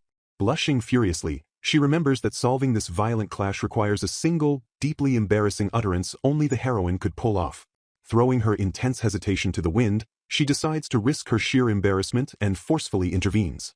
Screaming at the top of her lungs, Elizabeth commands the two furious men to stop fighting immediately for her sake. Shocked by her unexpected outburst, the two violent combatants instantly freeze in absolute stunned silence. Panting heavily with a bright red blush, the incredibly embarrassed girl struggles to catch her breath after her desperate shout. Turning slowly, the astonished men completely drop their hostile stances as the tense atmosphere violently shatters. Chuckling warmly, a deeply amused Leonid casually compliments Elizabeth for being such an incredibly interesting person. Staring in pure disbelief, Elizabeth mentally marvels that her horribly embarrassing shout miraculously managed to settle the deadly conflict. Turning his attention back, Leonid softly calls out Prince Michel's name with a surprisingly gentle tone. Empathizing with the Dark Prince, Leonid solemnly apologizes that Michel felt so terribly lonely as a tragic victim of fate. Shifting his gaze, the brave knight earnestly apologizes to Elizabeth for failing to save her from her cruel banishment. Confused by his dramatic apology, a relieved Elizabeth cheerfully assures him that she thoroughly enjoys her current life just the way it is. Offering a sincere apology for trespassing and causing chaos, Michel smoothly states that everything is fine as long as Elizabeth remains safe. Brushing off his concern, Elizabeth points out that the heavily scraped Leonid is visibly more injured than anyone else in the room. Flinching awkwardly, Leonid forcefully insists his severe scrapes are absolutely nothing after Elizabeth correctly guesses he fought a boar and tumbled off a cliff. Gasping in sudden alarm, Leonid urgently points out that Elizabeth is also actively bleeding from a hidden wound. Brushing her hair aside, Leonid gently reveals a fresh, bleeding cut right on Elizabeth's vulnerable forehead. Shocked by the sudden discovery, Elizabeth blushes deeply as the two powerful men stare intensely at her fresh injury. Waving off their dark concern, she desperately insists the tiny scratch is completely fine despite the terrifyingly dark auras practically erupting from both overly protective men. Panicking at Michel's violently darkening expression, Elizabeth urgently begs Leonid for help while screaming at the prince not to revert to his terrifying dark side. Interrupting the terrifying tension, a thunderous growl violently erupts from someone's completely empty stomach. Cheering brightly at the dining table, the entire group finally relaxes over a steaming, delicious pot of fresh wild boar stew. Laughing warmly together, the once violent rivals share a remarkably peaceful meal in the cozy forest cabin. Concluding their harrowing hunting expedition, Elizabeth happily notes that absolutely everything is fine as long as they finish with full stomachs and good spirits. Praying silently, the exhausted girl desperately hopes no other chaotic character flags got mixed up in this overwhelming mess. Far away in a completely different location, lively chatter and enthusiastic cheers loudly echo through an opulent room. Clicking chess pieces with calm precision, a formally dressed attendant politely asks Lord Alphonse how his injured knee is recovering. Moving his piece confidently, Alphonse casually replies that his wound is much better while noting a strange rumor about a nun making unusual food popular in Remisa. Pausing his game with mild curiosity, the elegant lord briefly contemplates the strange culinary gossip circulating the kingdom. Dismissing the thought instantly, Lord Alphonse coldly declares he has absolutely zero interest in plain, boring church food. At the Nortia church, a nervous sister softly recounts the unsettling events of the past few days. Her superior firmly acknowledges the situation, demanding absolute secrecy regarding Michelle's shocking actions. Trembling with regret, a witness explains Michelle's disturbing obsession and the grave mistake of bringing him there. Twitching with unease, a royal figure urgently offers the weary goddess-serving sisters a healing retreat at the detached palace of Lavalise. Desperate to make amends, the royal insists that mere church donations are not enough to earn their true forgiveness. Continuing her frantic apologies, she pleads for another way to compensate them beyond simple monetary gifts. A sister kindly halts Queen Elizabeth's frantic apologies, assuring Her Highness that her heartfelt feelings have fully reached them. Shifting gears, Elizabeth excitedly presents her new culinary creation and advises the sisters to secure a stall permit from the Lavalise Trading Company. Armed with a wildly expensive royal permit, the sisters journey beyond Clareras to preach their sweet culinary gospel. Startled bystanders murmur in awe as they spot the rumored food stall and wonder if it sells the legendary omanji. The sisters excitedly promote their onsen manju to the crowd, proudly boasting that even the queen herself enjoys the ready-made treat. Intrigued but hesitant, a shy customer debates the propriety of eating the royal-approved delicacy right there on the spot. Noting the customer's shy hesitation, a sister warmly invites them to take a comfortable seat.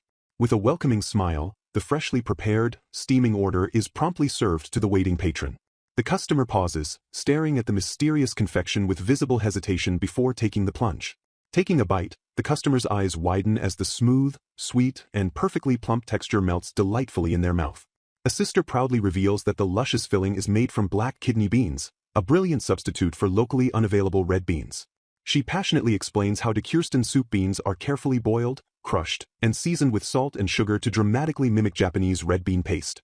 The culinary masterclass continues as she details mixing sifted flour, baking soda, and sugar, culminating in the secret addition of Lavalise's mystical hot spring water. She then instructs the eager listeners to let the carefully mixed dough rest under a wet cloth to achieve the perfect consistency. Stretching the dough and wrapping the rich bean paste inside, the magnificent buns are blasted over the powerful steam of the hot spring. Moved by the delicious result, the customer vows to share the perfectly crafted onsen manju with their ailing father. Seizing the moment, the sisters announce their delivery and takeout services, promising to bring the nourishing treats straight to any door in Lavalise. Peeking out with a cheerful wave, a sister warmly thanks a departing customer for their generous purchase.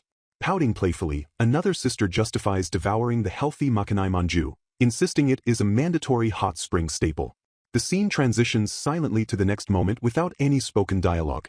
It is revealed that unsold manju are ingeniously mashed with rich muscovado brown sugar and re-wrapped to create the ultimate makanai recipe.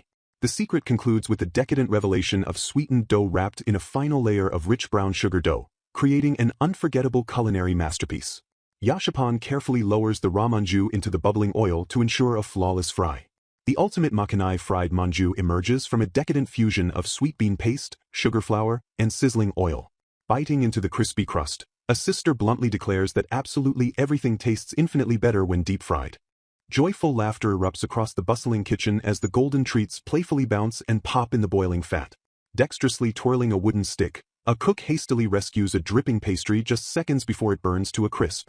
Counting the steaming treats aloud, the kitchen team efficiently boxes up a fresh batch of 10 manju bound for the Red Roof Bar.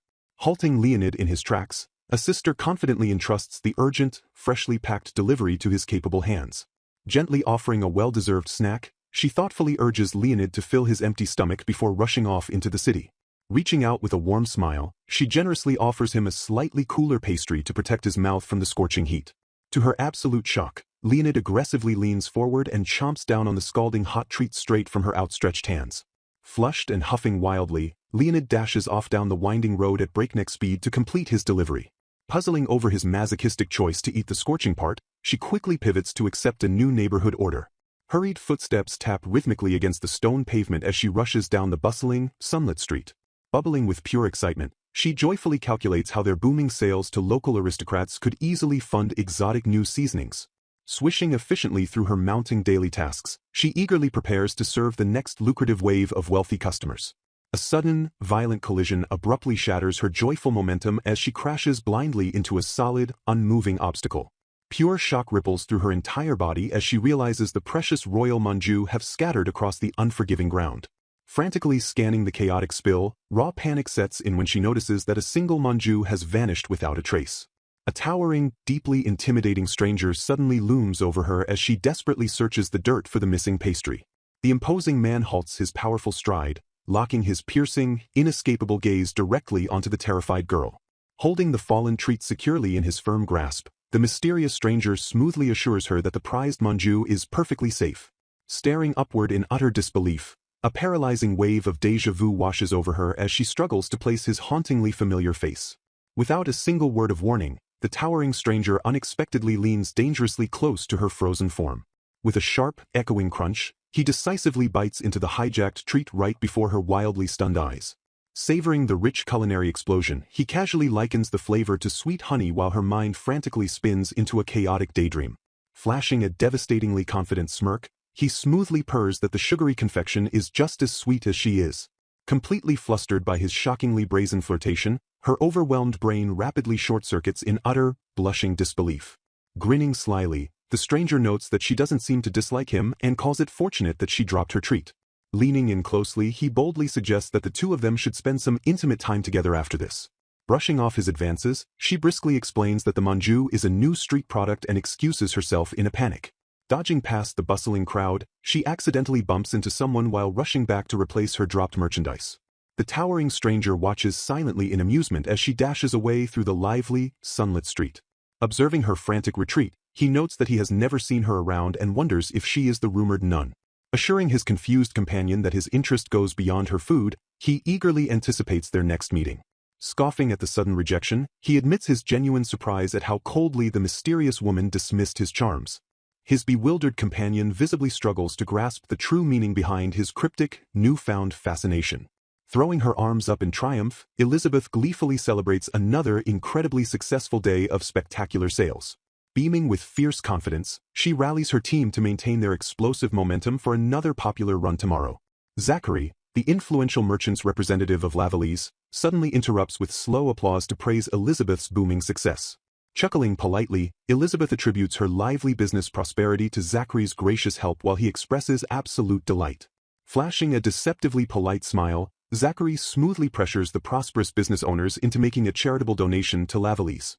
A tense, suffocating silence blankets the girls as they silently process the greedy merchant's underlying demand. Sweating nervously, the sisters instantly realize that Zachary is aggressively demanding a forced cut of their hard-earned profits. Maintaining her elegant composure, Elizabeth happily agrees to contribute a touch of their earnings to set the merchant's greedy mind at ease. Zachary proudly reveals that each donation earns a lottery ticket for a worthwhile prize, framing the extortion as a necessary business expense. Playing along flawlessly, Elizabeth enthusiastically praises the lovely idea and commits to donating exactly once. The merchant gloats that the thrilling lottery event is massively popular among the local noblewomen. Handing over a small pouch of heavy coins, Elizabeth secures her mandatory entry into the prestigious charity draw. Zachary cheerfully directs them to the public square for the drawing, formally registering the donation under Elizabeth's business name. Exhaling a huge sigh of relief, the sisters praise Elizabeth's impressive poise against the intimidating merchant and rush straight to the square. Glancing around the hot spring resort, a disappointed girl bemoans the tragic absence of any local street food stalls. She gloomily realizes that she can only sample the rich local cuisine during the inn's formal dinner services. Suddenly spotting a massive gathering, the girls eagerly point toward the bustling, crowded stage of the Tulpas lottery. A booming announcer stands before a massive golden cage, graciously thanking the massive crowd of Lavallease guests for their overwhelming support. Restless noblewomen excitedly brag about their excessive donations, with some claiming to have entered hundreds of times just to win the prize. The roaring crowd completely loses its mind as the announcer dramatically asks who will be the lucky lady to win tonight's jackpot. Unveiling the grand prize, the host shockingly reveals the privilege of spending an entire day with a breathtakingly handsome, high-ranking nobleman.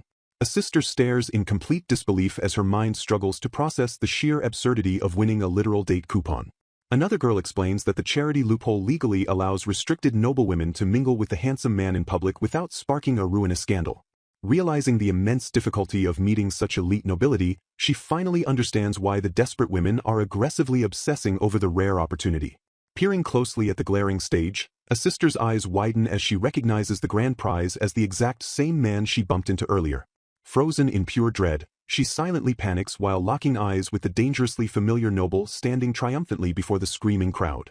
Peering through the darkness, Elizabeth suddenly realizes the man before her is no ordinary high-ranking noble. To her absolute horror, she recognizes him as Alphonse, the fierce prince of the militant Lenval Empire from her past life's video game. Remembering the game's geopolitics, she notes that the aggressive Lenval Empire directly borders her home country of Remisa. Recalling his specific character route, Elizabeth remembers Alphonse as a passionate, natural-born soldier who aggressively pursues the player after a fateful encounter. In the original game's timeline, Princess Rosetta bumps into Alphonse, triggering a classic, romantic encounter over spilled apples.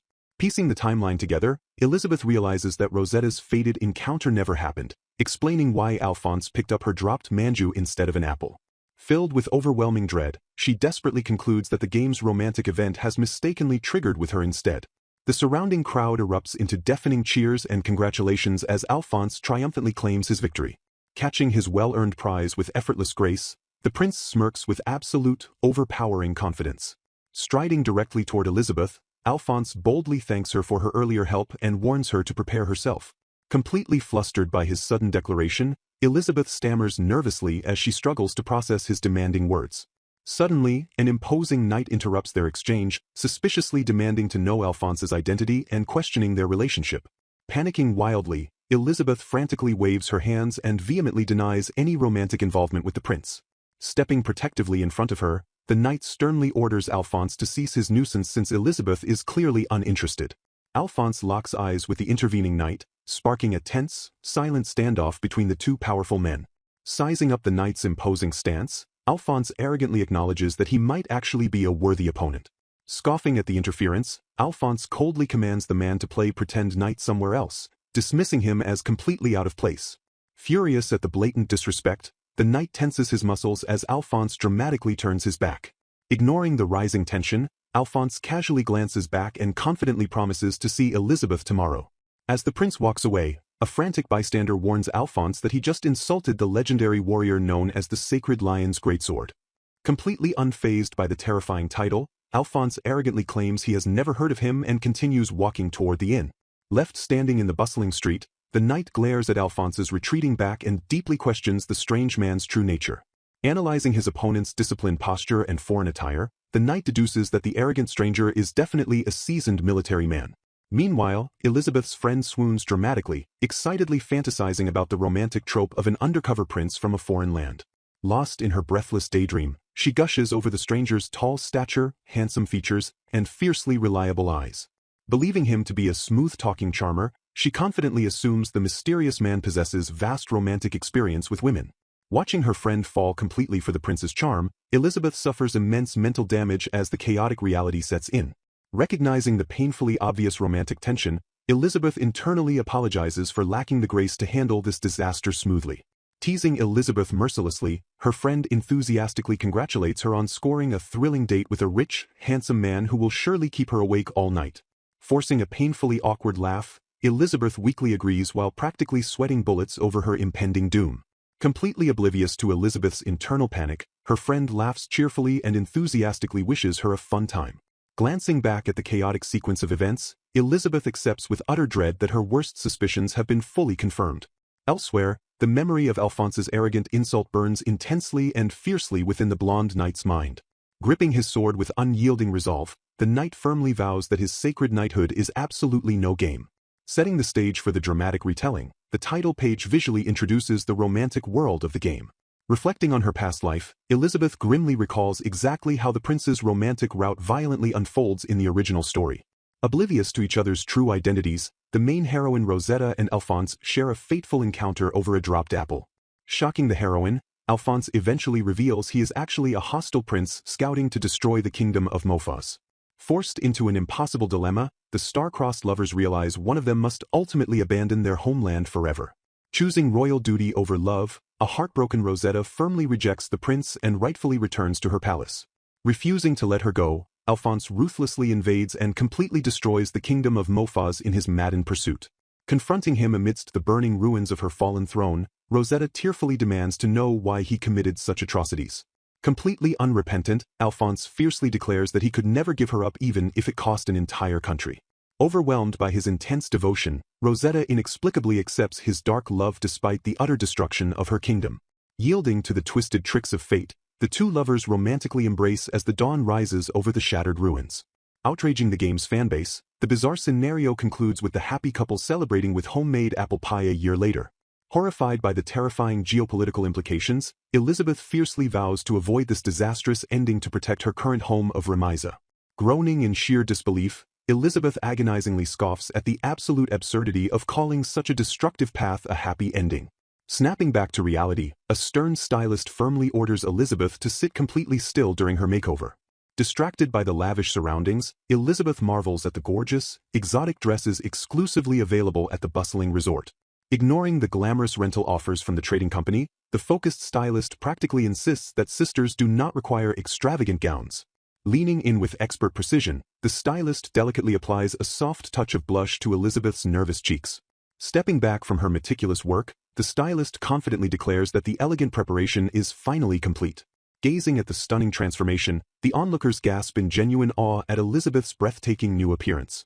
Beaming with absolute delight, Elizabeth's enthusiastic friend joyfully praises her incredibly beautiful and radiant look. Encouraging her to have fun, her friend practically shoves Elizabeth out the door while promising to manage the store. Suddenly gripped by deep insecurity, Elizabeth anxiously wonders if she looks weird as she hesitates to leave the shop. Scolding the silent knight Leonid, her friend sharply reminds him that a good man must compliment a lady's dress. Caught off guard by the demand, Leonid stammers slightly as his eyes slowly trace the elegant lines of Elizabeth's gown. Staring in absolute stunned silence, the usually composed knight deeply struggles to find the right words to describe her. Breaking the tense quiet, Leonid softly but sincerely confesses that the dress looks truly beautiful on her. Blushing deeply at the unexpected praise, Elizabeth awkwardly thanks him while desperately trying to hide her flustered state. Instantly ruining the tender moment, Leonid bitterly reminds her that she is dressed up for a date with another man. Panicking wildly, Elizabeth desperately stammers that the impending outing is absolutely not a romantic date. Screaming internally at the unbearable awkwardness, Elizabeth furiously wonders how she is supposed to handle the jealous knight. Rationalizing her terrible situation, she nervously reminds herself that declining the fiery prince in public would have caused a massive scene. Trying to harden her heart, Elizabeth sadly concludes that as an outcast, Leonid shouldn't even care who she spends her time with. Arriving at the bustling plaza, Alphonse smoothly greets Elizabeth and arrogantly claims her as his chosen princess. Leaning in with an insufferable smirk, the confident prince boldly flirts with her on this supposed holiday for dreaming in love. Glaring coldly at his dramatic antics, Elizabeth strictly demands he make the outing quick so she can prepare for tomorrow. Completely unfazed by her icy rejection, Alphonse teasingly accuses her of playing hard to capture his attention. Ignoring his arrogant charm, Elizabeth silently vows to maintain a safe physical distance as they finally begin their chaotic stroll. Walking side by side through the lively resort town, the mismatched pair draws curious stares from the surrounding crowds. Pointing toward a steaming fountain, Alphonse smoothly shifts the conversation by highlighting the health and beauty benefits of the local hot spring water. Holding a cup of hot spring water, Elizabeth notes the strong stench of sulfur before taking a hesitant sip. Gulping the foul-smelling liquid with absolute confidence, Alphonse surprisingly finds the bold flavor highly stimulating. Wincing violently from the terrible taste, Elizabeth desperately hopes the awful drink somehow improves her overall health. Leaning in closely with a charming smile, Alphonse dramatically praises Elizabeth by claiming she shines with divine radiance. Watching from a distance, envious bystanders mistakenly assume the striking pair is enjoying a romantic vacation date. Laughing heartily as he downs another cup, the flawless prince easily captures the rapt attention of everyone around him. Looking away momentarily from his dazzling display, Elizabeth suddenly feels a strange, unexplainable absence in the bustling plaza. Scanning the vibrant and crowded marketplace, she quickly realizes that a very familiar, protective presence is completely missing. A quiet sense of longing grips her heart as she notices that her loyal knight Leonid is nowhere to be found today. Meanwhile, at a busy food stall across town, a cheerful customer eagerly asks the merchant for some delicious manju. Smiling warmly at the new arrival, the busy stall owner politely asks the customer exactly how many sweet buns they want. Standing blankly in the middle of the walkway, the gloomy Leonid gets fiercely scolded by the merchant for obstructing normal business. Noticing his terrible, depressed condition, a sympathetic colleague gently orders the exhausted Leonid to take the rest of the day off. Pointing toward the lively resort plaza, the fellow knight helpfully mentions that Elizabeth is currently wandering over there. Sighing heavily at his strange, silent behavior, the other knights decide to simply wait for Leonid to overcome his weird, moody phase. Back in the beautiful resort town, the bright sun shines radiantly over the serene, picturesque vacation spots. Walking closely side by side, Alphonse and Elizabeth leisurely navigate the vibrant streets of the bustling tourist town. Spotting a relaxing public area ahead, they happily discover a soothing public footbath specifically meant for weary travelers.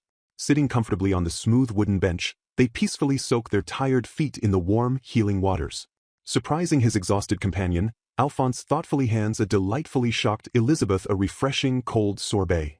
Eating the sweet treat eagerly, Elizabeth brightly suggests that such delicious, accessible sorbets should be available everywhere. Chuckling warmly at her pure enthusiasm, Alphonse affectionately notes her obvious, unapologetic love for delicious food. A deeply tranquil silence settles gently between them as they quietly enjoy the peaceful atmosphere of the soothing footbath. Finishing her icy, sweet treat, Elizabeth politely wipes her mouth clean while quietly preparing to leave the relaxing bath. Stretching her stiff shoulders with immense relief, Elizabeth awkwardly ignores Alphonse's arrogant boast about buying her absolutely anything. Stepping closer with a smooth smirk, Alphonse confidently declares that her inability to be spoiled is just another charming trait. Caught completely off guard by his intense, flirtatious charm, Elizabeth briefly stumbles as they walk away from the area. Regaining her balance quickly, a sudden pang of deep regret hits her as she realizes Leonid truly abandoned her today. Refusing to admit her true, vulnerable feelings, she stubbornly denies feeling lonely despite the knight's glaring, painful absence. Noticing her distant distraction, Alphonse fiercely grabs her wrist and sharply demands to know if she is thinking of another man. Trapping her aggressively against a stone wall, the jealous prince angrily orders her to keep absolutely everyone else out of her mind. Leaning in dangerously close, Alphonse arrogantly boasts that knowing his true, incredible self will make her forget that dull knight entirely. Glaring back with unwavering, fierce resolve, Elizabeth finally reaches the absolute breaking point of her limited patience. Shattering his arrogant facade completely, she boldly exposes his true identity as the dangerous scouting prince of the militant Lenval Empire. Frozen in absolute, paralyzed shock, the once confident prince stares intensely at her with wide, unblinking eyes. Dropping his charming, fake disguise, Alphonse chillingly demands to know exactly how she uncovered his highly classified royal secret. Suddenly, an exasperated hidden assassin leaps from the dark shadows, angrily cursing the prince for ruining their covert scouting mission. Springing instantly into lethal action, the masked enemy spy draws a deadly weapon to quickly eliminate the intuitive threat. Frantically defending his foolish, emotional mistake, Alphonse argues heatedly with his subordinate while the terrifying situation rapidly escalates. Screaming in absolute, primal terror, Elizabeth violently flinches as chaotic combat abruptly erupts in the once peaceful resort alleyway. Standing her ground bravely amidst the roaring madness, Elizabeth forcefully reasserts her shocking knowledge of Alphonse's true hostile identity. Stepping gracefully from the dense shadows, the mysterious figure of Zachary suddenly reveals himself to the tense group. Shocked by his unexpected appearance, Elizabeth gasps aloud as she instantly recognizes the familiar merchant's face. Despite his peaceful mercantile facade, Elizabeth grimly recalls that Zachary is actually a highly dangerous former spy from the Renval Empire. Introducing his stoic aide Johann, the cunning spy reveals how he smoothly tricked the local nobles to gather vital intelligence during his recuperation. Fixing his sharp, calculating gaze entirely on Elizabeth, Zachary pointedly asks for her genuine thoughts on the city's current state. He methodically explains how Remisa devolved from a vital logistical hub into a mere relaxing resort for the lazy, privileged nobility. To her absolute horror, Zachary boldly declares that this weakened, complacent land is now the perfect foothold for a massive military invasion. Panicking as the plot completely derails from the game's main story, Elizabeth listens in sheer disbelief as Zachary casually invites her to join their cause. Furious at his sinister proposal, Elizabeth fiercely refuses to involve Remisa in his twisted war game and explicitly threatens to alert the royal palace. Shattering her fragile bluff, an aggressive Alphonse steps forward and brutally threatens to launch the invasion immediately if she dares to report them. Smirking down at her playfully, the arrogant prince offers a high-stakes, one-on-one duel with her knight to decide the ultimate fate of Ravelise. Trembling with deep anxiety, Elizabeth realizes that victory is utterly impossible since Alphonse possesses the absolute highest combat power of all the capture targets. Interrupting the rapidly escalating hostility, Zachary confidently steps forward and firmly declares that a physical brawl is a spectacularly terrible idea. The pragmatic spy calmly argues that shedding blood in a prosperous, flourishing land he personally helped raise offers absolutely no real value. Shifting the entire battlefield, Zachary shrewdly proposes that the two fierce royals compete strictly using their sharp business acumen instead. Completely thrown off balance by the bizarre, unconventional suggestion, the fierce prince repeats the unfamiliar concept in absolute confusion. Laying out the high-stakes rules, Zachary dictates that whoever manages to massively increase the popularity of Ravelese first will be crowned the undisputed winner. Driven by a desperate, burning desire to passionately protect her peaceful life, Elizabeth fiercely accepts the unconventional mercantile challenge. Highly amused by her fiery, unyielding attachment to the resort town, Alphonse laughs heartily and boldly accepts the intriguing business duel. Clenching her fists with surging, undeniable confidence, Elizabeth realizes she actually possesses a massive, unbeatable advantage in this specific type of battle. Igniting her past life's unparalleled corporate expertise, the former professional event planner fiercely vows to completely crush her royal opponent. As the intensely dramatic confrontation finally concludes, a heavy, settling silence briefly washes over the beautifully serene resort town. Exhaling a massively deep, trembling breath, Elizabeth physically slumps as the sheer, exhausting terror of the recent encounter finally hits her. Recovering her famously sharp wits, she shrewdly notes that the sly raccoon Zachary cleverly positioned himself to profit regardless of who actually wins. Gathering her loyal allies back at their secure base, Elizabeth carefully explains the daunting, terrifying terms of the Ravelese popularity match. Bursting with absolute, unshakable confidence, her friends proudly point to their past bizarre successes and enthusiastically predict an incredibly easy victory. Masking her overwhelming internal panic flawlessly, Elizabeth painfully hides the terrifying, apocalyptic truth that their beloved home will be ruthlessly invaded if she fails. She urgently briefs her dedicated team that the grueling, 3-day match will officially commence during next week's highly anticipated Ravelese Hot Spring Festival. Spreading a meticulously detailed map across the large table, they strategically analyze exactly how their East Street shops will financially crush Alphonse's West Street territory. Struggling immensely against the brutal time handicap, the desperate team frantically brainstorms how to miraculously secure skilled craftsmen and extra stalls in mere days. Overwhelmed completely by the dangerously reckless timeline, Elizabeth helplessly clutches her head as the sheer impossibility of the event planning severely sets in. Snapping quickly back to her seasoned professional senses, she decisively commands that their core business theme must remain strictly focused on the profitable hot springs. Pivoting immediately to crucial market research, Elizabeth eagerly asks her highly diverse group of friends to share their honest, unfiltered thoughts about the local baths. Beaming brightly with pure, infectious joy, one friend excitedly praises the absolute, unparalleled luxury of finally experiencing such massive, deeply relaxing bathtubs. Letting his wild, untamed imagination run completely unchecked, another teammate dramatically compares the sprawling, beautiful bathhouse to a magical floating island. Boasting loudly about the incredible water depth, a cheerful friend enthusiastically claims that the massive baths are easily spacious enough for all-day swimming. Pushing the hilarious, joyful exaggeration to its absolute limit, the creative group jokingly imagines discovering an entirely new, massive continent within the steaming waters. Startled suddenly by the increasingly ridiculous, massive comparisons, Elizabeth visibly gasps in sheer, highly amused disbelief at her friend's wild imaginations.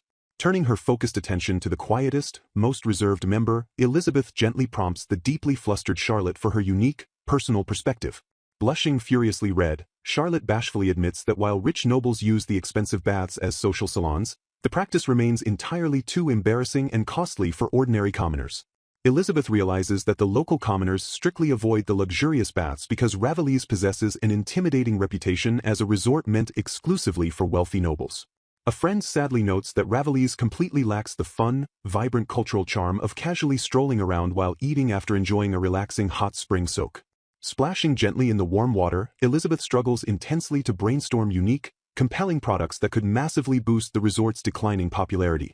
Hesitating nervously by the edge of the water, Charlotte softly calls out to Elizabeth to share her deeply honest thoughts about the awkward bathing situation.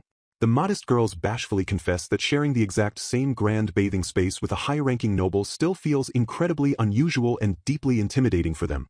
Despite the joyful atmosphere, they admit to feeling deeply self-conscious while bathing together, even though they carefully keep their bodies modestly covered.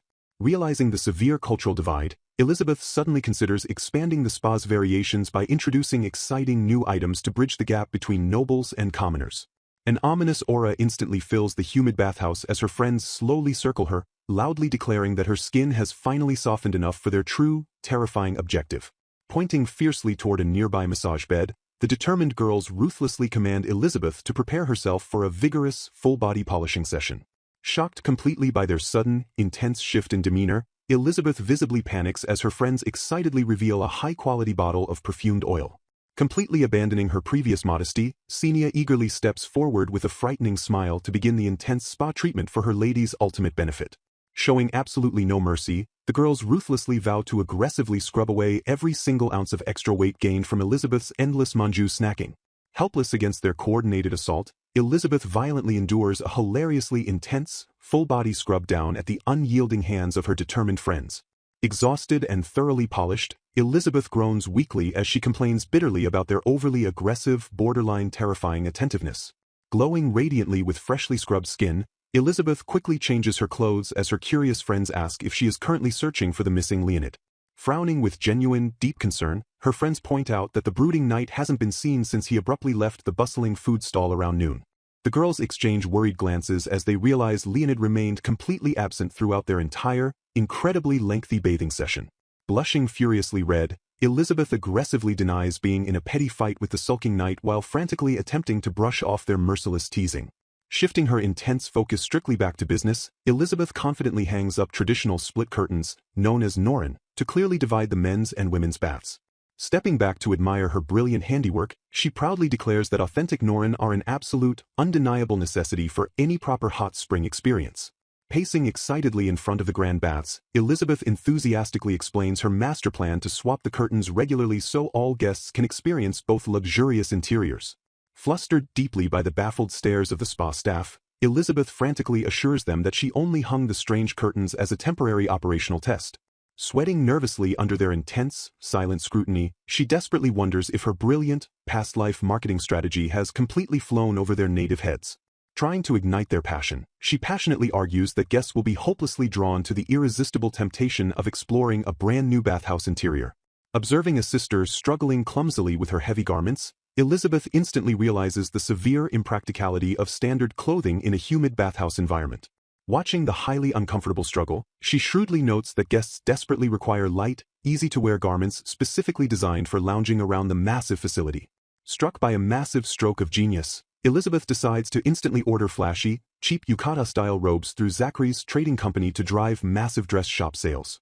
Clenching her fist in sheer, unadulterated triumph, she joyfully celebrates the undeniable fact that the hot springs are an absolute goldmine for brilliant business ideas.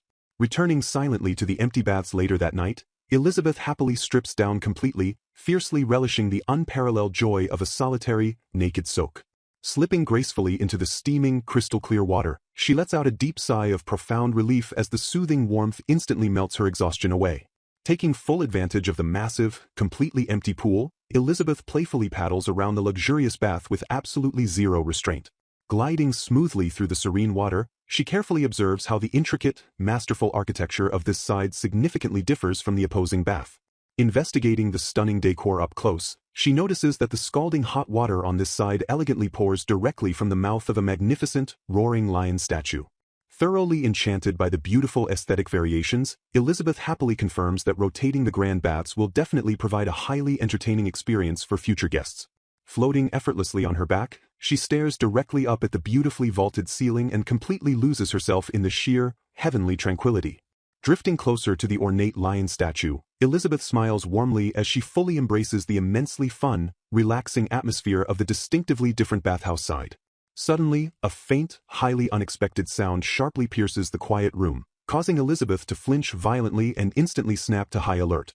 Peering intensely through the thick, swirling steam, she desperately tries to identify the mysterious, shadowy figure slowly emerging from the hot water. A deep, thoroughly relaxed sigh echoes powerfully across the echoing bath as a completely oblivious man loudly praises the heavenly hot spring water. Freezing in absolute, paralyzed horror, Elizabeth locks eyes directly with the naked stranger, completely shattering the peaceful silence of her deeply private soak.